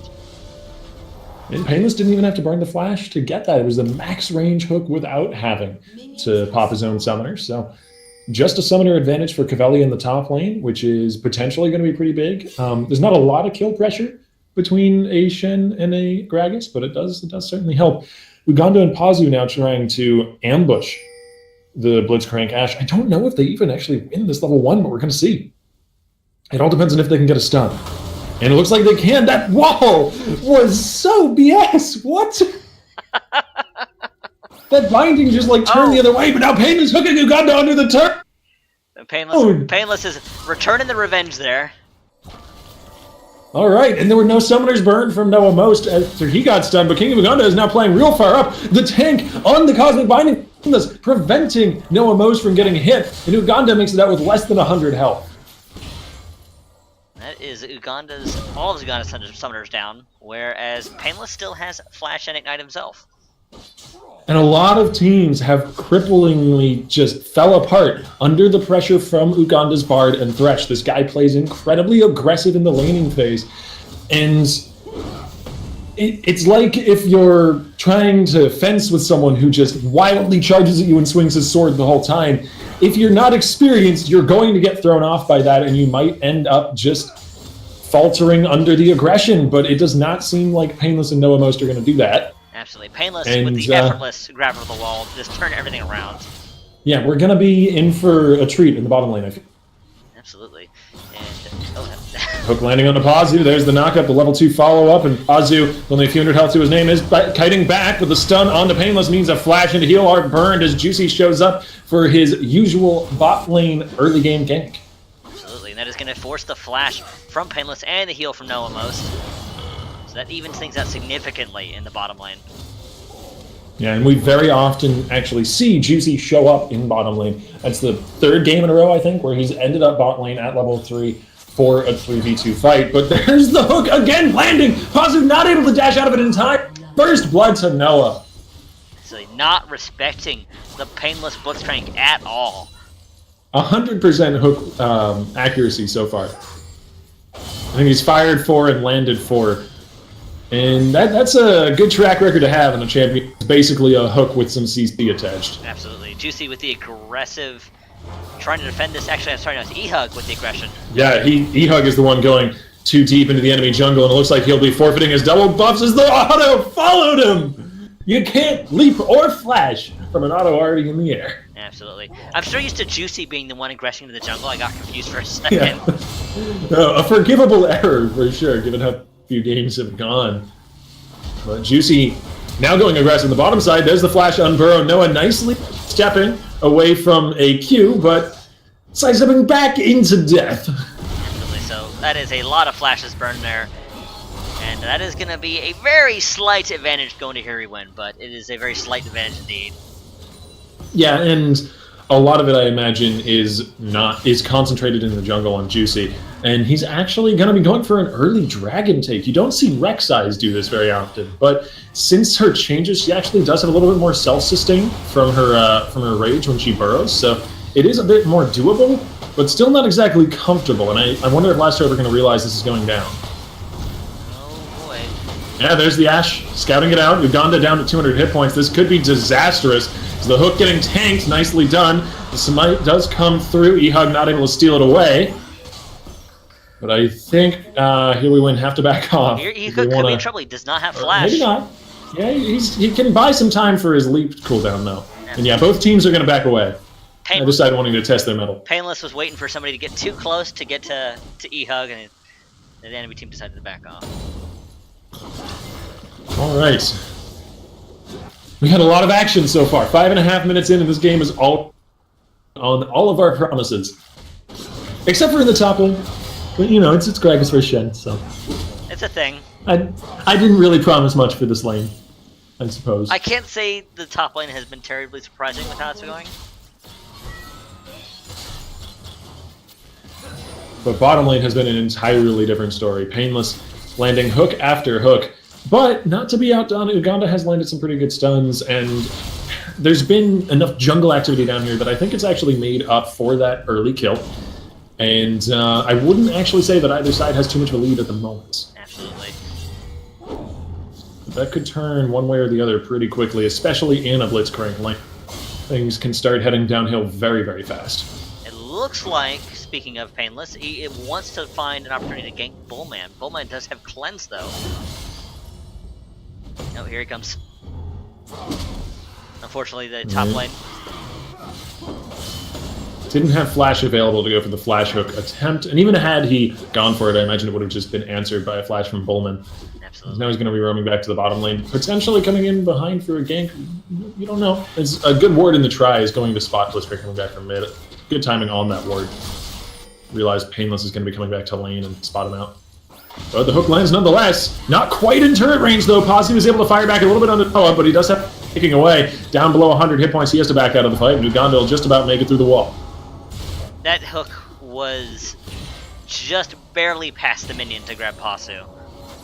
And just outside of turret range as well, which sucks for Painless and Noah. But another hook landing onto the enemy support. Uganda is not quite down! Stand United keeps him alive! Okay. Uganda not quite respecting the aggression from Painless, does get hooked, forces the Shen ultimate and the flash. We're still at 100% hook accuracy, by the way. Absolutely, I think it's like 10 for 10 now, or something ridiculous like that.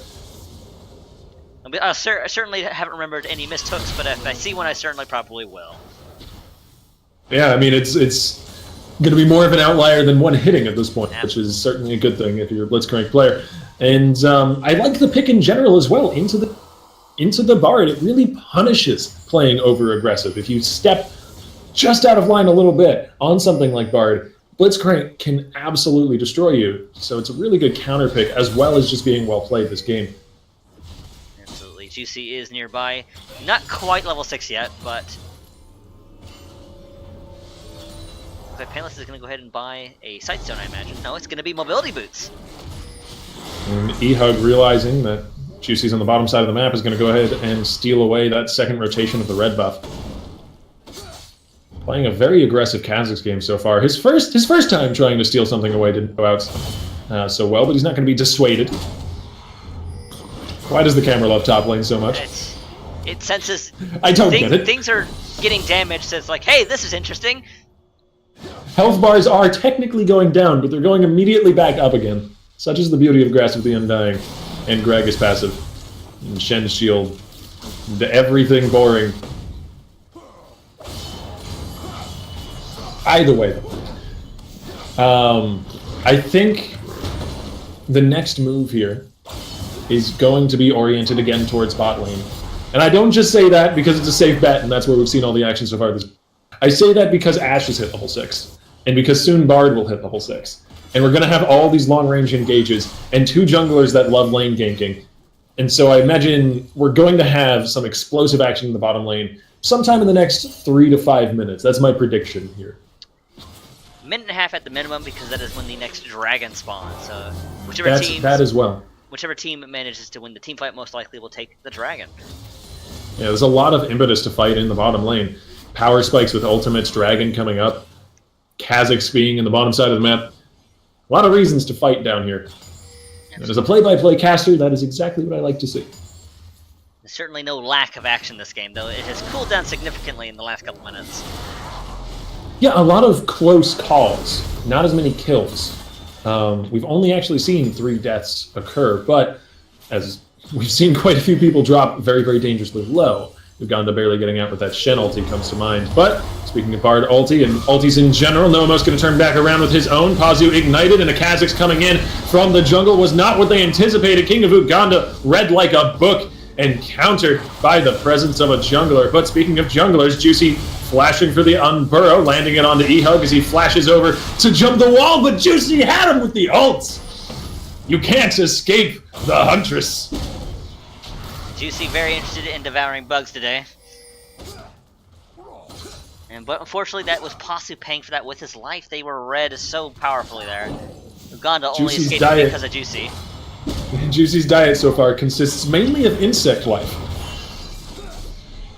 And jungle kills, but mainly insect life. 2-0, and both kills, I believe, on the Kazakhs. Actually, I think one of those is on Noah Most. I do believe the first E-Hug death went to Bullman. Why you gotta correctly. ruin my joke? Why you gotta do that? It was a good joke. It was a good joke. I don't get a lot of those, okay? I get like 2. Maybe, every day. That's about it. Don't ruin this for me. E-Hug looking for revenge. There's the unburrow, though, as Juicy stops him in his tracks, and King of Uganda is coming in. There's the journey over the wall. Uganda, as always, the last to stop the chase. And Dragon is on the board.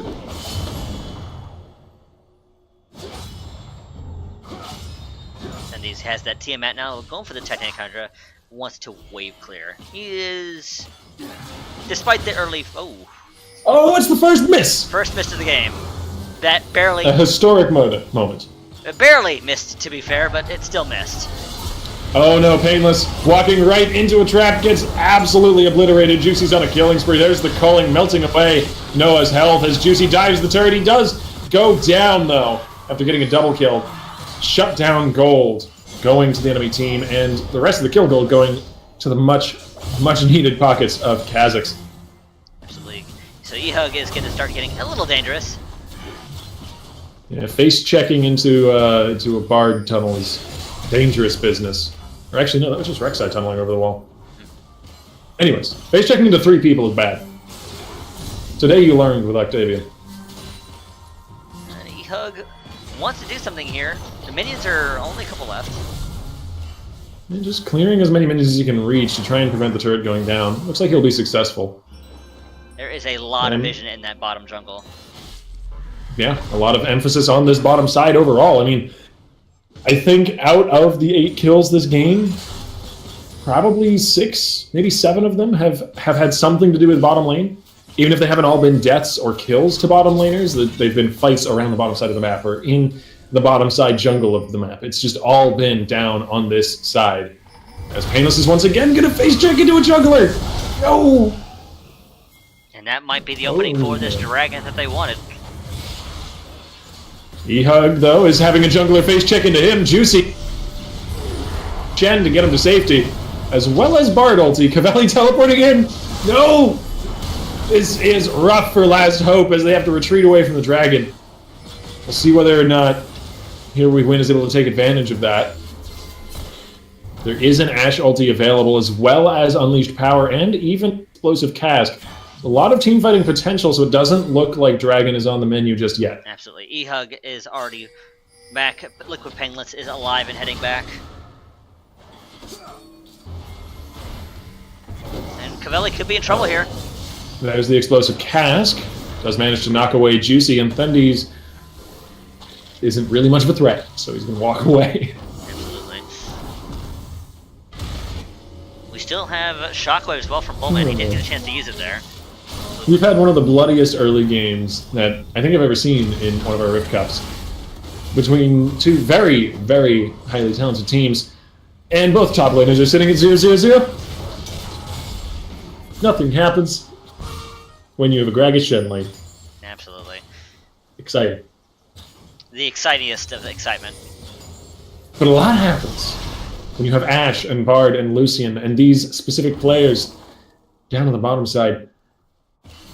Mobility boost now finished for Painless. He's going to be looking for potentially roams or just hard engages in the lane. Playing it fast and loose, and I like that. An invade now from Juicy, if you look towards the bottom of the map. he might actually get caught out here. There was some vision that spotted his entrance. Syndra is waiting around the corner. Blitzcrank going to be roaming up through the tri-bush. We could Or see maybe just over the wall looking for a hook. But Noah is going to continue to hold the lane, and they don't want to pull the trigger. Absolutely. The first brick is not done yet, but that bottom turret for Last Hope is so close. Yeah, it's just going to be a matter of shoving a few more waves in. Or maybe bringing the junglers down to fight it out once again. E-Hug leaps over the wall, and with the camouflage makes it out. And Juicy has once again matched the enemy jungler's pressure. Absolutely. E-Hug almost could have had Posse there, but Posse had some pretty good reaction times and good follow-up by Juicy and Uganda to make sure that he couldn't go down. Yeah, I mean, with both some... Okay. E-Hug here in the lane. Asher whipping to the side, but Uganda is going to get bursted down nonetheless. And Pazu's life is likely forfeit here too. There's a red buff, there's a hook, and there's a very, very dead Lucy. And that could be a potential dragon, but Bullman and Juicy are there. Go back to the dragon pit, camera. Camera! What are you doing up here? Camera. There's no dragon attempt. There's just a shove onto the outer turret. And I think it's Last Hope trying to claim first turret gold for themselves, but Orianna has roamed to the bottom lane to try and deny that. Meanwhile, Syndra shoving up mid is going to get some damage onto the mid outer turret. And overall, Last Hope do pretty well for themselves across the map as a result of that play. Absolutely. And this camera, I can't say I'm a fan. Not a big fan either. Directed camera's generally pretty good, but it's got an obsession with Shen. It's got an obsession. That didn't work. That did not work. It was close. Ooh, flash knockup from Juicy. Soligo, though, ghosting away, but he can't... No. Here comes the Stand United. If Thendies can land this taunt, Cavelli might go down, and then maybe a top laner will have a kill or an assist this game. It looks like it'll be an assist as Uganda gets the kill. Absolutely. And this is going to be Rift Herald, so that is something. Oh, no. Hook over the wall, landing onto the Orianna. Flash away from Bullman as a leap follows from E-Hug. He's got a lot of solo damage here, flashing, but Bullman turns back into the Bard ulti. Painless still claims the kill with his own ult. But there's a small consolation prize as Richard will still fall, and it was a 1-for-1 trade at best. I gotta give huge credit for Bullman for stepping back into it to extend his life even by a little bit. Yeah. You got a free Zonias from his support, and Noah most burning the heal has to flash away, but there's the ulti on the Pazu. The volley turn around, if he can just land one more up. There's a trade, 1-for-1 between the carries. Meanwhile, in the pit of the Rift Herald, Havoc is breaking loose. There's a stun on the wall. The Rift Herald still has not gone down, and neither team can find any footing. These last few minutes have been a perfect microcosm of the game. I can't tell who's winning. No one's winning. Except me, I'm winning. As a play-by-play caster in this kind of match. It is worth noting that first brick did go to Pasu, so that is something. Yeah, that is a minor advantage. It actually won't give a gold lead over to HWW, though. There's still about 500 to 600 gold back.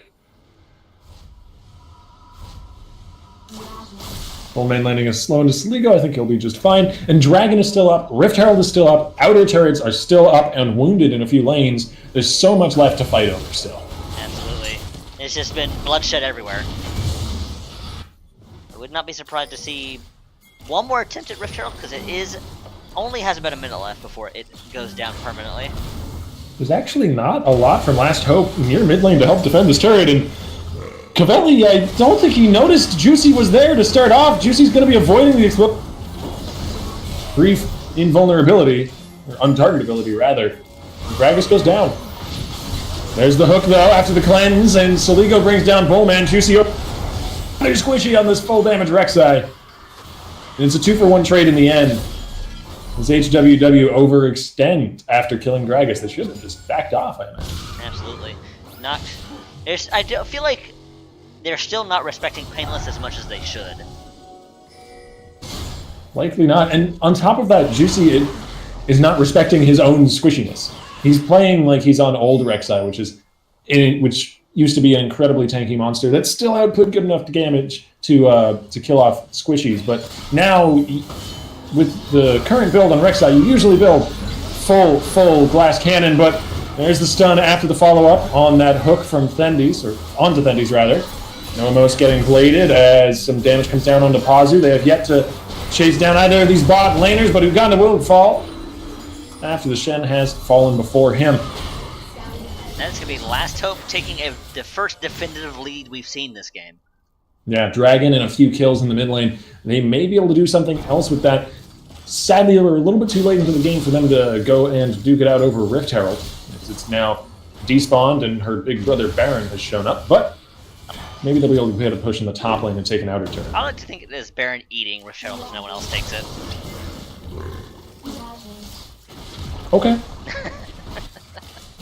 It's a little morbid.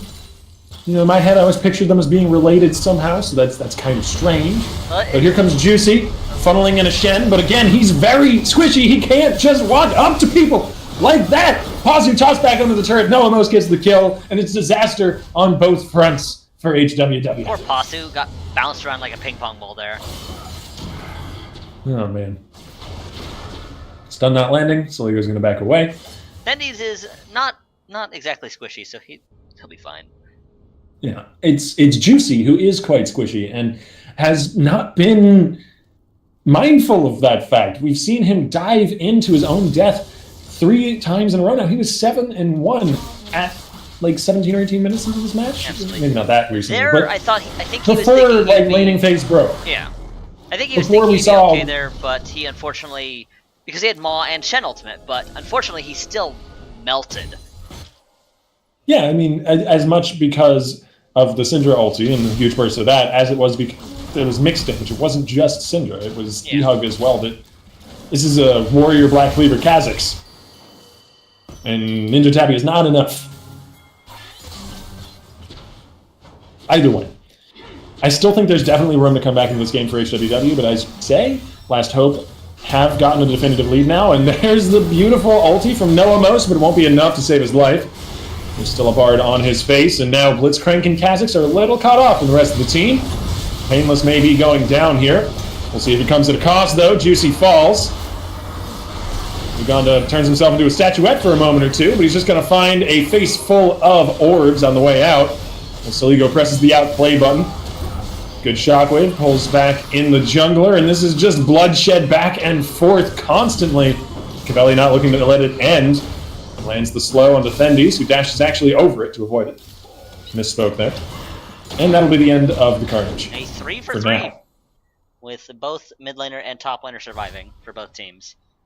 It's such a messy fight, honestly, on both sides, with Noah playing way too far up while he was alone, and then the rest of HWW just committing too hard into the enemy jungle. They could have just taken their Ashe and been okay with that. But that's not the kind of team that we're watching tonight. That's not the kind of team on either side of the rift here. And it looks like Last Hope is going to take this turret for free and just kind of walk away. Not much Thendes can do to possibly stop that.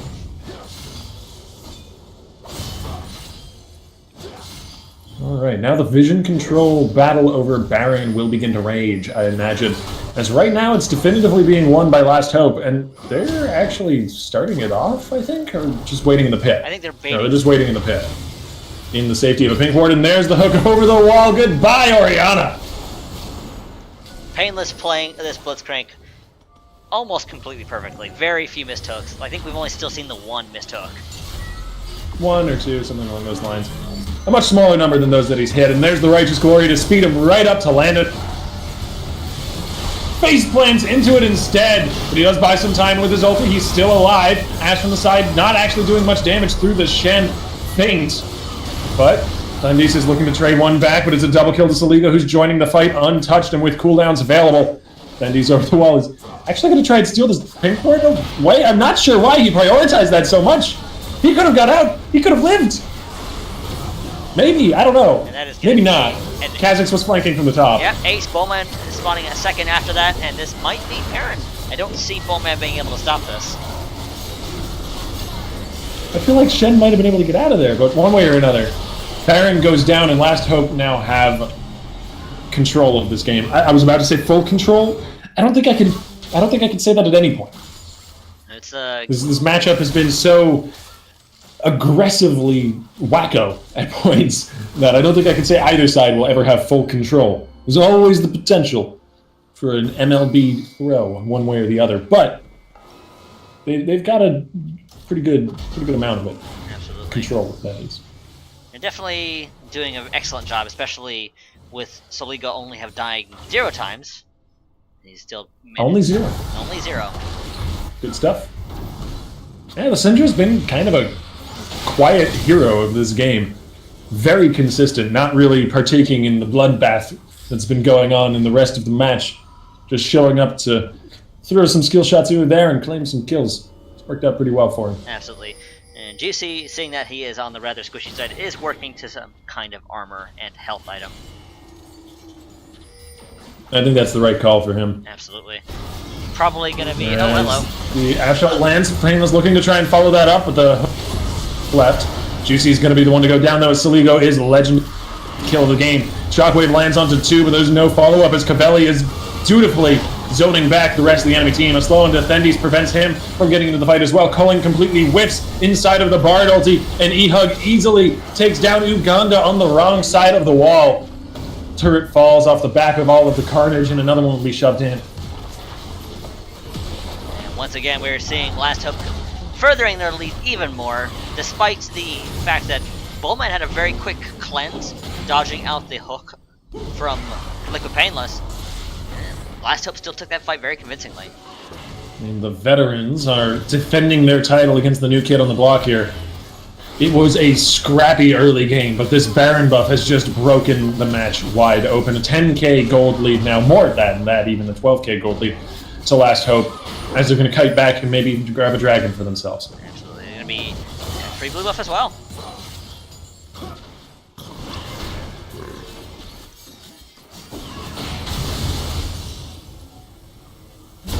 And there it is, the Ocean Drake goes down. Last Hope head back, in sync with one another. Oh no, Cavelli, you stop basing. Cavelli ruined it. He ruined the synchronized base.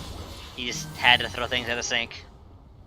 Last Hope now taking triumphs for top laners, who know how to base at the right time. No, I'm just kidding. One way or another though. Well, Last Hope are now decidedly ahead, even more so than they were before. And without any objectives left to take outside of the enemy base, I imagine they're going to shove in a lane and look for some objectives inside the enemy base. absolutely. Looking like it might be... Or maybe just kill Juicy. Sure, why It's not? worked out pretty well for them the last 8 times they did it. 7, pardon me, that was number 8. E-Hug over the wall. Slow lands onto Uganda, but won't be able to follow up any further. However, zoning them out of their own jungle. Victory in and of itself. Chasing now after Bullman. Liquid Painless is looking for that hook. He finds it, but not onto the Orianna, instead onto the Bard. It's going to force Forcing Uganda's flash. slash. Yeah. Now to shove in onto that last turret remaining outside of the inhibitors and Nexus ones. Pasta's going to get some damage onto Cavelli, but Cavelli is not exactly the squishiest of characters. Cavelli does not understand the concept of damage. He neither does it nor takes it.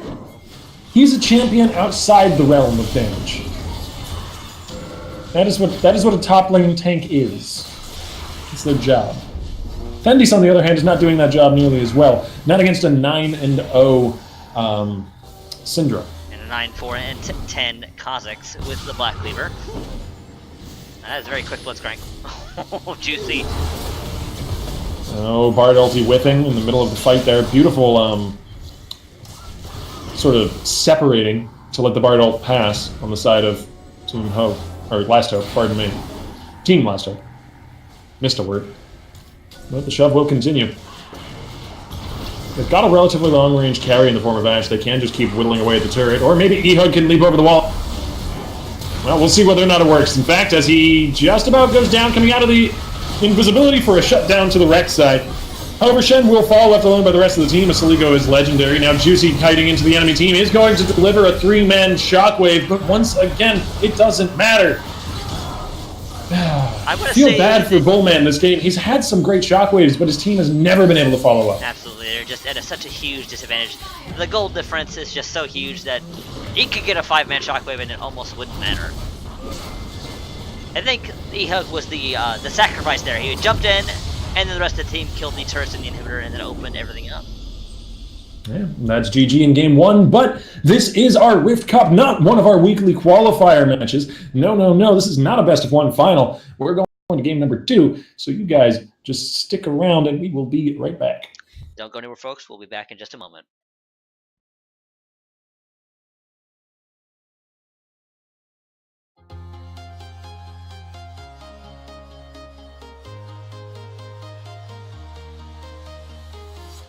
I'm walking alone, the streets are empty.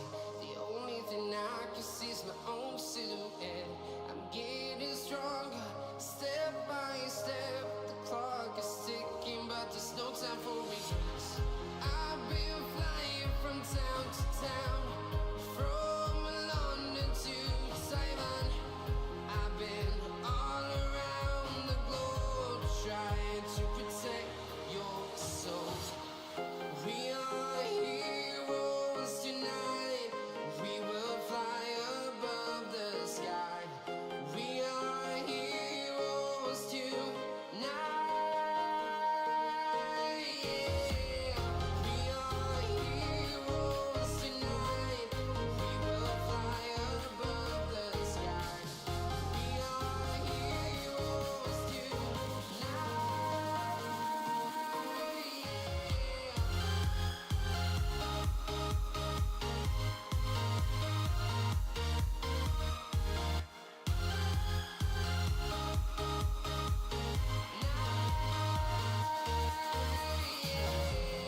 Feel like a dynamite, ready to explode right up in the sky.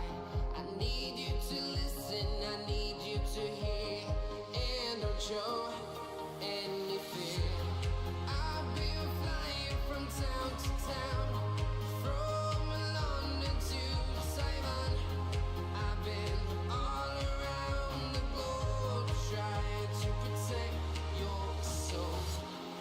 We are heroes tonight. We will fly above the sky. We are heroes tonight. Yeah. We are heroes tonight. We will fly above the sky. We are heroes tonight. Yeah.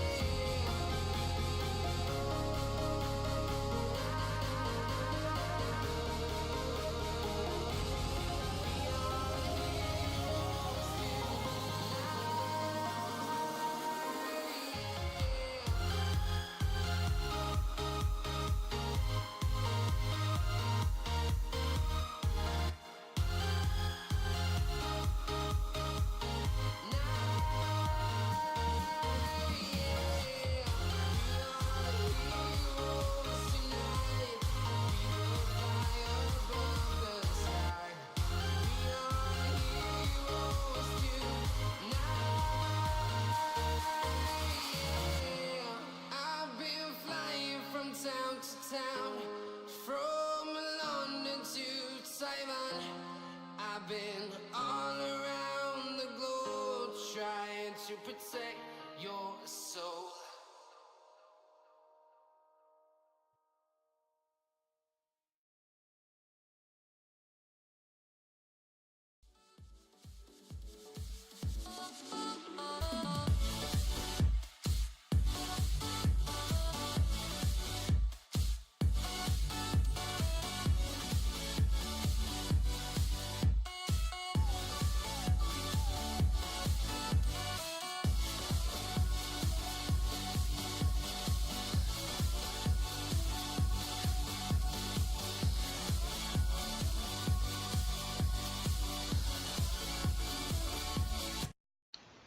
And we're back for the second round of the finals, and that first match was as explosive as we've seen here at Reverie. And as explosive as we anticipated with these two teams. That's a Blitzcrank ban against Painless. That makes quite a lot of I sense. can't say I'm terribly surprised, because he was a absolute monster with those hooks. But for those of you just joining us, it is going to be Here Win, otherwise known as Team 7X, facing off against Last Hope. And these two teams are some of the best we've seen here at Reverie, and Well, that is the function of our Sunday monthly tournaments, to get the best together and face them off against each other. And I think we've certainly accomplished that. Zach and Camille band away now as we into the last few bands before our first draft. Absolutely. The next one, I'm very curious to see what they ban out. We got about a second left, and it's going to be the Fiora, once again targeting Cavelli. Makes a lot of sense. He was kind of just targeted out of the last game. We complained about it a decent amount in the game itself, but it was a Shen versus Gragas lane, and neither side of that matchup really did very much. Absolutely, and that is going to be a Kha'Zix ban, making sure that Juicy can't take it for himself, since Ehug won't be able to get it himself for first pick for sure. And I think first pick priority here might go actually to the Galio. That does make sense. I was about to say maybe to a support even, just considering the matchup between Uganda and Painless, but Galio is such a power pick at the moment that it does make sense to grab it early. Absolutely. Rek'Sai as well is up there on the list. And it's going to take the Rek'Sai away from Juicy, and that is going to be a Jarvan taken away, so that there's no way they can do the switcheroo again and send the Jarvan top lane. And I am very excited to see Cavelli's Jarvan top, if indeed he does get this champion up there in a mid laner or something like we've seen last time. Probably a Bard here, if I had to guess. Yeah, I mean, Thresh is banned out. King of Uganda has only ever played Thresh or Bard here at Rep. But they may not need to prioritize it this early. Though, to be fair, Painless does know how to play a decent Bard, and it could be picked away from them if they don't prioritize it right now. So absolutely, or it could be banned away in the next set of bans. This could be actually possibly going to the for Pazu. Yeah, this is the first time I've seen him off of his Lucian. Second time, because he played the Jhin earlier. Oh, that's true. That's true. Yeah, it was banned against him, so he went for the Jhin. Alrighty, what? First time we've seen him off of Lucian when it wasn't banned. There. I amend my statement and thus make it true. So we might see a marksman pick to answer, or we might see the Bard taken away. No, it's going to be the marksman pick as an answer. Alrighty, what are the bans going to be? I would not be surprised to see. Yep, there's the Bard. Yeah, so they're going to be forcing Uganda onto something else, something he hasn't played in the competitive referee setting yet. And I'm honestly quite curious to see what that is. Lulu is still available, hasn't been banned or picked this far into the draft, which is kind of crazy. But if they're looking to squeeze the champion pool of support, they could very well ban it out here themselves. Last hope on this next ban. Oh, it's going to be the LeBlanc ban targeted at Bullman. We've seen Bullman play the LeBlanc before and did very well for himself, so that makes sense. And Twisted Fate is gone, so Lulu is still up. I would not be surprised if we saw it picked here for Painless. Otherwise, I don't think they're going to be a support pick. I think either they go for Lulu or they save their support pick. Absolutely. I'm very curious to see what they do. I could be quite wrong, but I'm going to make that bold prediction here. It's gonna be Rakan. Rakan, yeah. That's a lot of engage between Ashe, Rakan, and Jarvan. That is a lot of engage. I mean, I sound like a broken record, but I cannot overstate how much they can just pull the trigger on a fight here. Even Rek'Sai as well with the new Void Rush can make fights happen, can start festivities off. So I'm really, really excited to see the mid game of this match after level 6 for Rakan and Ashe and Jarvan and that sort of thing. Karma would be, it sort of fits into Uganda's playstyle. It's not got the kind of hard CC that I would have expected out of a pick that this player would go to, but Karma is certainly capable of playing a very aggressive lane. Absolutely. It's not quite as interesting as a Bard or Thresh, but it does the job. And that leaves a mid laner, and it's going to be Bullman on either Talia or Vladimir, and it's going to be Talia. Yeah. I like the Talia alongside Galio. You have so much global mobility between the top and mid laner. Talia can roam top to help Galio. Galio can come mid to help Talia. There's a big happy family between these solo laners and junglers. They've got tons of engage and tons of roam potential. It's going to be very scary, whatever mid laner does get picked here. Something relatively safe, and Orianna fits that bill. Absolutely. And that is going to be our lineup, I think. Yeah, indeed. And this is potentially the last game of the night. If Last Hope can pull this one through for another victory, 2-0 clean sweep on their hands, as well as going home with all of the prize money, which would be rather nice for them. But we do have to wait until we get onto the Rift to see how it works out for them one way or another. So Give us just a few minutes here, everybody. Absolutely. So we're going to take a quick commercial break, and once we're into the Rift, we'll be back. So don't go anywhere, folks.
And we're back for Game 2 of the finals for the Rift Cup number 3.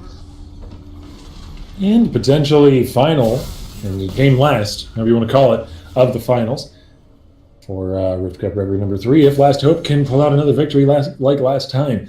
The laning phase was very much a scrappy back-and-forth affair between these two teams, but once we broke into the mid-game and teamfights started happening, Last Hope seemed to come into their own, particularly Painless landing some really, really solid hooks here and there. Absolutely. I would probably say he was the MVP of Game 1 there, because he was just a monster throughout. So, having said that, Painless is now on another pretty hard to engage champion. A little more team fight centric than a Blitzcrank, but still something of a hard to engage champion potentially. And so I want to keep an eye on him moving into the mid game, especially considering the range from which Rakan can engage. It's just disgusting. Absolutely. And both teams going for a more standard line of scrimmage. No one wanting any surprises this time. King of Uganda sitting in that bottom bush, making sure that no Rakan surprises coming out of that bush there. Yeah, and there's no hooks to be had on either side, so invades are a lot less frequent when there's no Threshes or Blitzcranks in the game. Got my eyes towards bot lane once again. If last game was any indication of how this one's going out, then we're going to see a lot of action down here. Absolutely. And the good news is that when the camera is top lane, maybe it'll be more exciting this time around. It is a Galio Jarvan lane rather than a Gragas Shen lane. Yeah, a lot more kill pressure on both ends of that lane. I would actually say that Jarvan does pretty dang well into Galio. Absolutely. So he has the armor shred that he needs to. I do believe Justice Punch can interrupt Flag and Drag if it's cast at the right moment. Yeah, true. And that'll definitely be an interaction to watch out for. Now, the downside of this Rakan pick is that its laning phase is not nearly as high pressure as Karma's will be. And so we are going to be seeing Noah and Painless getting bullied back quite a lot whenever the camera swaps the sound to the bottom side. And there's the full combo from Cavelli, actually landing all of the damage and getting the passive after shredding the armor. That was a perfect Jarvan combo. Absolutely. And it hurts a lot. It's going to put quite a bit of pressure on Thendies. He's already used the one of the 2 pots he has. Yeah. Liquid Painless is just going to be looking to try and land Gleaming Quill as possible, get that healing, and keep him and his AD carry alive through the harass and shove of a Karma Caitlyn lane. Seems to be working out decently nicely for them so far. Absolutely. And in mid lane, Soligo and Bowman, nothing too interesting has happened yet. And both junglers are just... Actually, no, Juicy. Cavelli once again going in up on the top side as Thendies gets bullied back, and this is exactly how I anticipated this matchup working out. Jarvan does very well. Absolutely. Here, and nice sidestep from Soligo. Bullman not able to bully the enemy around nearly as much, and as you say, there's Juicy doing his solo drag. Before I get interrupted by Cavelli's aggression in the lane, and Juicy's like, I'll just take this dragon. I mean, we've seen him do it before. It does make sense. On this exact pick. That's one of the reasons they picked Warwick, but there's the E-Hug over the wall. And I don't think he's actually in that much trouble. He still has Flash up, but he goes down and flashing away. E-Hug is going to... It's 2 for 1, a double kill to the Galio. That was an over-aggressive dive. An interesting dive choice at that early stage in the game, where Thendies is able to just pick up 2 kills for free, essentially. I don't know if... I mean, honestly, Thendies might have even been able to make it out of that alive and still get the kills, but he held on to his flash. I don't know if Cavelli's going to have quite the same laning presence anymore. Now that there's 600 more gold in that Galio's bank account. Absolutely. He only got the assist from that. Yeah, that's even worse, actually. The kill went over to the jungler, because it does definitely mean that Jarvan will no longer have that pressure in that lane. Absolutely. Uganda happily going to take that Quill and to hit Noah in the face a little bit. Yeah, but still, Noah is going to be able to farm up into the turret here, try and come back into this lane. He's a little bit behind, but Bullman now having to flash away from E-Hug, who's once again aggressively diving a turret, but this time will work out a little bit better for him. Probably, no, Bullman gets the kill. E-Hug he loves those turrets, man. He's a big fan. Turrets are friends, not gold. Flash in onto Soligo. Juicy doesn't have much mana left to work with, nor much health, and Soligo gets it. Good God. Lots of aggression from both junglers here. Yeah, lots of death and kills, which usually is one returns on the other. Pazu getting bullied away by Noah and Painless, but holds on to his summoners as he's got assistance coming in from the river. Noah is actually going to get snared here. The heal comes down. Pazu looking to do some damage. There's the follow-up trap, and goodbye, Noah. Ignite down. Pazu healing out of that. But Painless just needs one more auto. I lied, one more auto. And that's it, but Uganda now, with a minion wave helping him out, will claim the double kill. Meanwhile, top lane, Cavelli going in for the 1v1 with Thendis, landing the knockup, but not the flag. And Thendis will just as punch his way into a bush. I feel like he meant to land that, but he just kind of walked with it after it missed. A disengage. Yeah, I meant to go. It was a disengage. There's the engage from Cavelli again. It looks like that 600 gold may not have been enough to get Thendis back into this lane. Jarvan is just a little bit too much of a force to be reckoned with for Galio. Absolutely. You can use the Winter Ward to help clear out the lane. Here comes Juicy. EQ's going to be back up in just about a second, but it doesn't look long enough, or maybe it is. Juicy turned around back on. One more auto is all he needs, and Cavelli gets it. He gets level 6 off of that as well. He's going again, but I don't think he quite has this. He has only about 120 health there, so it's quite low. But then he realizes he can't keep fighting that, and he does back away. Oh man, so unfortunate, and that's gonna keep this Warwick behind as well. Ehug is a level ahead. He's gonna keep getting an XP lead because he's got all of his incredibly crazy ganks. While he did go down under turret, he at least got a kill out of them, and he's getting another one, and he has a CS lead. So even though it seems like Ehug has been incredibly aggressive this game, it's actually worked out really well for him. Absolutely. Mainly because it hasn't worked out well for Juicy. What Juicy seems to have had the most success with is taking that dragon at level 3. But he True. has stalled out, and now he's stuck at level 4, whereas Ehug is level 6 now. You have to kind of consider the cost of that dragon, though. It may... to why he's at a 2-level disadvantage here. He just hit 5, so a 1.5 level disadvantage.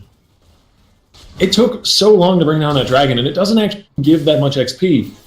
But that, combined with some failed ganks, means that he's actually rather far behind Ehug.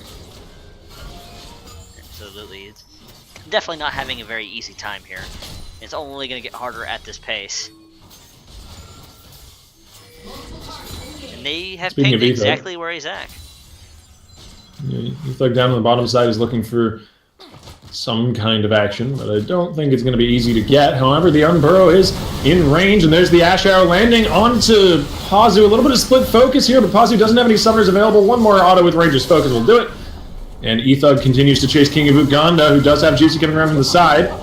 There's no ulti available yet, though, for the Warwick, and he might not be able to secure the kill without it. However, he's still giving chase. Nope, too many allies, and Juicy wants to turn this one back around. He wants a return ticket, but I don't think this is a two-way street. Actually, with this... Oh, nope, Taliga killed the Rakan, okay.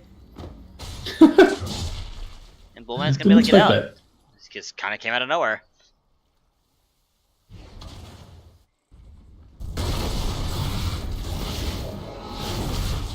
Alright, well, Dragon's going to be back with us once again, and I don't really think Juicy is in a position to grab this one. Let's actually see which kind it is. It's going to be a Wind Drake coming up, with Cloud, or whichever. Air, something. The Zoom one. Sky Dragon. Isn't that all of them? I think that would be all of them. Anyways, Ehug is in a much, much better position now. And Absolutely. He may have died for his aggression diving turrets, but he seems to have paid off. Now he's 5 and 2. And I suppose if you're going to give an early double kill to any top laner, it may be a Galio or some similar tank. You know, at least it wasn't a Renekton or a Darius or a Riven top. Something with disgusting high damage. Yeah. And Cavelli has still been able to control that lane, so really, Ehug has not paid for his sins at all, whereas Juicy kind of paid for his wins by falling behind taking that dragon. More importantly than that, though, was falling behind with the botched ganks, but the dragon did play an interestingly large part in it. Absolutely. And if they had maintained a lead, the 3-minute dragon would be great, but they've fallen behind a little bit. Not a huge lead, it's only 2k, but 2k at 10 minutes is hello. Ash ulti is available, and so is the quickening, and that is the sign to go. That's the engage I was talking about. You draft Rakan Ash, you can just do that whenever your ults are up. I honestly don't even know if Ehug needed to be there. Probably not, though obviously the additional damage doesn't hurt. Yeah, I mean, he got the kill in the end, so. But there's Cavelli coming to the mid lane, and once again we see some hard engage at work. The flash out of the Orianna ulti is well-deserved from Bullman. as he loses a summoner for Cavelli's Realm. Absolutely. I'd say that's a couple of levels well used. That does mean that Bullman is going to be significantly more vulnerable. And hello. Yeah, Fendy's maybe overestimating his ability to ambush the enemy team. He can't simply walk out of there. He's a tanky fella. But he's not really much else at the moment. I imagine Rift Herald might get fought over here, as both Rek'Sai and Warwick are on the top side of the map. For what feels like the first time this game, or even the first time this series, it's been such a bot lane focus. Without a doubt, this has been so much pressure in the bottom lane. Though we've seen a little more divided focus here, especially in mid lane, where they were largely ignored in game 1. Once again, Saligo is playing very consistently for him. Well, that is a great quality to have in a mid laner. You can put them on a mage like Syndra last game or Orianna this, and just have them not lose. Have them do very, very consistent work for themselves out of the mid lane. And, I mean, more than not lose last game. He was 7-0 by the end of it, but his laning phase has never really been at all questionable, at all in any sort of danger. And this is against a team that's running Gallia Warwick. It's very, very easy to overextend, but it doesn't look like Saligo will. There's a 2-man knockup from Painless. But Pazu, or rather the support, just about escapes, and Pazu looks like he will as well. Ethog is unstoppable with a leap over the wall and through the ground. Or rather the other way around. Juicy desperately trying to use his own ultimate to escape, but Ehug was having none of it. We see who really is the greater hunter between the two of them. It's like, oh, you can leap, I can leap too. You know, doesn't care at this point, zoning Fendy's away from the safety of his own outer turret. Meanwhile, the first turret goes down in mid. He's happily going to get a couple autos on that upper turret and then walk away. And that is going to be first brick going to Saligo. Pazu and Uganda now are without summoners in the bottom lane, and might be an easy gank for a roaming Saligo if he can get down there, but it's cut off a bit by Bullman. We may not even need to show up. If Painless can just land another knockup, that could very well be enough. There's a teleport coming in, though. It looks like Painless and no one most noticing that will back up. Zendi's is going to have to cancel that. But Jarvan don't need no teleport. He can just walk right into the lane. There's the flash ulti on the pup. Care about cupcakes? They are paltry little pastries, and they will not stop the Prince of Demacia flash away from the Unraveled Earth, and Painless will make it out alive too. That is a disgustingly long engage range with Flag, Drag, Flash, Cataclysm. Disgustingly long engage range is just is the name of Last Hope's composition. Rakan, Ashe, Jarvan. They can engage on you from a different map. They can be playing Twisted Tree Line and engage on you from there. They can get you from anywhere. You're never safe. And with that, that is another turret going over to Last Hope. Not that anyone ever plays Twisted Tree Line. You know they added a ranked mode for that? I can't say I was aware of that. See? You didn't even know. Nobody knows. I played one game of it and then remembered why I don't play games of it. I'm sorry if there's anyone in the chat who absolutely loves 3v3s. I'm very sorry. It's all of them, and they just hate you now. Well, I can live with it. Alright, well, what's the next move for Last Hope? They want to keep snowballing this advantage. They want to keep rolling forward on the back of their ult cooldowns. I guess that's the next move. You wait until Quickening and Crystalline Arrow are available, and then you kill people with those abilities. It looks like they're available right now, so I imagine there'll be some killing soon. Absolutely. There is the Hawkshot, gonna spotted a couple of members there by the red buff. Painless sees him. He's going in. There's the Quickening plus ulti. Or plus knockup, pardon me. And Charming on the Juicy as well. And Uganda will go down. Ehug looking for a further engage. Pazu will fall, and suddenly there's a whole squad here from Last Hope. Absolutely. Juicy once again using his ultimate to say, bye, I'm not going to be here anymore. Yeah, it's kind of disheartening when the Warwick has used ever so far to away from combat. Doesn't speak well of the current state of the game for your team. Absolutely, it's just things are looking more and more grim for Here We Win as the game goes along. And then we might see. That's not to say it's not to say that it's impossible for them to come back into this game, but I think first and foremost they need more vision control of the map, and that's something you're going to hear every shoutcaster say at some point in every game. But that's just because it's always true. It is the most important thing, and it's what enables any further plays. And more importantly, enables you to not get caught out like this. I don't actually know if they want to keep engaging onto this, but the Galio ulti coming in does land onto one. Warwick following up as well. But in the meantime, they're getting kited to death, and Noah Most is here with full health and a red buff. Juicy going to be absolutely slaughtered in the back of the Rift Herald pit. I guess it's now the Baron pit. And there's a bit of an overzealous follow-up on the support getting caught out. Absolutely. Juicy is just fallen so far behind here. You just compare the score line and gold line of both junglers, it's just unfortunate. Yeah, and it stems from those first few ganks going awry, and the XP loss from taking Dragon, from losing camps as Ethug invaded in. So many different factors, but all of them just falling like dominoes one after another. Turret will fall in the top lane, and potentially a second one. No, they're going to back off. They are outnumbered here, so this does make sense to disengage away from. Absolutely. Thendies has flash, so he could flash Justice Punch, but it doesn't look like it's going to happen. Nope, there is the volley to slow. So Cavelli finds Pazu. I don't think the Pazu can take that fight, but he doesn't really have to. Ashe ulti actually whiffs, and the Weaver's Wall manages to cut off Noah Most. He doesn't have a team, and he's getting absolutely honored. No, here comes the Warwick. There goes the Rakan, and down goes a double kill for Talia. Perhaps a triple, but no. A flash unburrow shuts him down, and Bullman is out of the picture. Bullman maybe underestimating how much damage Ethug can do. You have to remember that Ethug is 10-2-2. Yes, indeed. And undoubtedly, and with quite a lot of gold in his pockets. Oh, Juicy flashing in, and yet he lands the fear, but Ethug has the unburrow. He has the ulti for the vulnerability of kills. Now, speaking of dives, no, What about it? Cavelli wanted to, but he missed the flag and drag. You have much to learn in play-by-play. You can't anticipate actions. You have to simply say them as they happen. Like, there's the Jarvan ult. There's a Jarvan flash. There's a Caitlyn dead. Saligo and Cavelli doing an excellent job at just melting Pasu under that turret. Yeah, with a little bit of help from his friends. He gets by with a little help from his friends, you could say. Dragon will be once again with us on the Rift in 2 minutes, as will Baron. I think that actually is a realistic objective for Last Hope.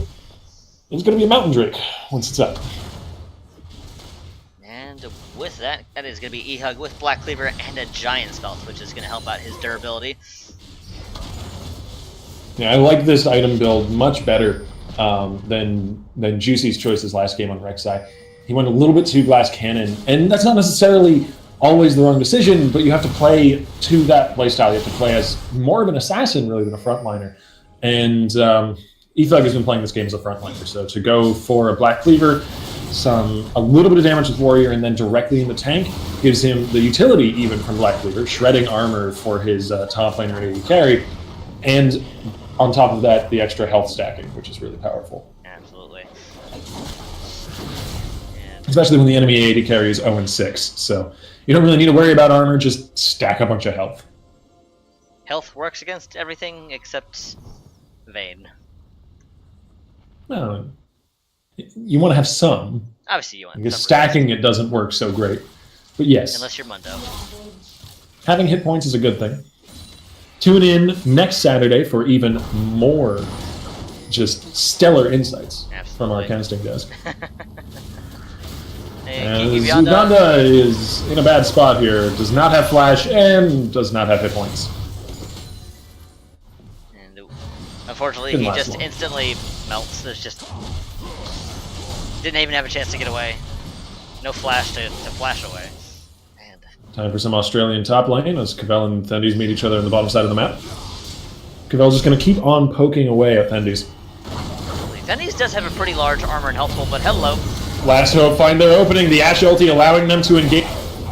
Again, Juicy has to leap away, but it's a case of serious deja vu as Ethug follows him. Now the secondary turret in top lane is for sure gone. Maybe even a Baron. That's something they could peel back and go for. Absolutely. Cavelli is in position to just go ahead and wander up. Yeah, this is a very realistic objective for them. It does quite a bit of damage, but they've got the health bars and the shields to tank it up.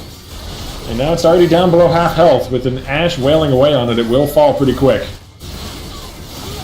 King Uganda might be looking for a steal, but this is a far-fetched steal. Yeah, it's a desperate attempt at best. And it's actually going to get tanked by Painless. So there's the secure. No possibilities of a steal away. And hey, an 80 cap. There's a nice little cherry on top.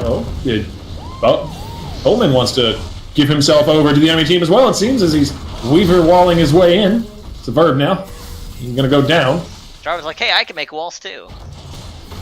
Fendes is trying for the kill onto Noah Most. So many have chased this Ashe, and none have yet claimed it. Juicy continuing to go, but he gets kited back by those slowing arrows. Those nettling, slowing arrows, which will not stop. King of Uganda, now deep in enemy territory after his failed attempt at stealing away a Baron, is going to lose his life, and this is just disaster. Fendes trying to find an opportunity here, but... Oh, man. This is dissection, really. They've picked apart their opponents. This game has gone significantly worse than the first game for Here We Win. That's for sure. I don't know whether to put that down to laning or mid-game fights or a combination of pretty much everything, as it seems like there hasn't really been a glimmer of hope at any point for Here We Win. That was from the enemy base! That's just unfortunate. A nice little delivery from the enemy Nexus. An Ashe Arrow, all hot and ready. Ethug landing the ulti on the Pazu there is going to be chunking him away with the Black Cleaver. Cavelli is on a rampage. Juicy will fall. It's a double kill to the Jarvan. As Shockwave pulls Fendes back from taunting Ethug under the turret, who taunts a little bit. Well deserved, I believe, at this point. There we go! That was some flashy play. If you flash right at the end of your flag and drag combo, the knockup sort of status still applies, and you'll actually knock up anybody you touch. I mean, that is going to be GG's and Surrenders going out. That is going to be Last Hope taking this victory very convincingly. Very, very convincingly, and a 2-0 sweep as well. But I would love to see Here We Win, or Team 7X, or whatever moniker they go by, back here next week, or even at the end of next month again, because those guys were fun to watch. Absolutely. And honestly, I think they still, if it comes to a rematch between these two teams, like, some chance at it. Indeed. But on that note, that is going to be Here We Win taking second place and Last Hope taking first place. And me and Effect taking off. Thank you all for watching, guys. We do stream every Saturday around the same time, 5 o'clock or so CST, I believe, is when it starts. I don't convert time zones well, but I think it's CST. And every Sunday at the end of the month, we stream our Rift Cup tournaments, which all of our weekly Saturday tournaments lead up into. And if you're interested in catching any of the action moving forward, all you got to do is hit that follow button. Absolutely. And then with that, I'm just going to give a quick shout out to our sponsors. Some of you may notice little ads being played during the delays for spectators. And for those of you who do sign up the tournaments, you do know Battlefy, which is the service we use to basically run our brackets and help everybody sign up to join in our tournaments. There's Haste, which is a VPN-like service to basically help improve your connection between you and whichever gaming service that you want to be a part of, like League of Legends, for instance. There is Vivi, which is a website you can use to basically create highlight videos without downloading software. And then last, but certainly not least, is Deco, which is a merchandising website that sells shirts and figurines. And with that, we'll be signing off. Hopefully we can see you guys next week. Good night.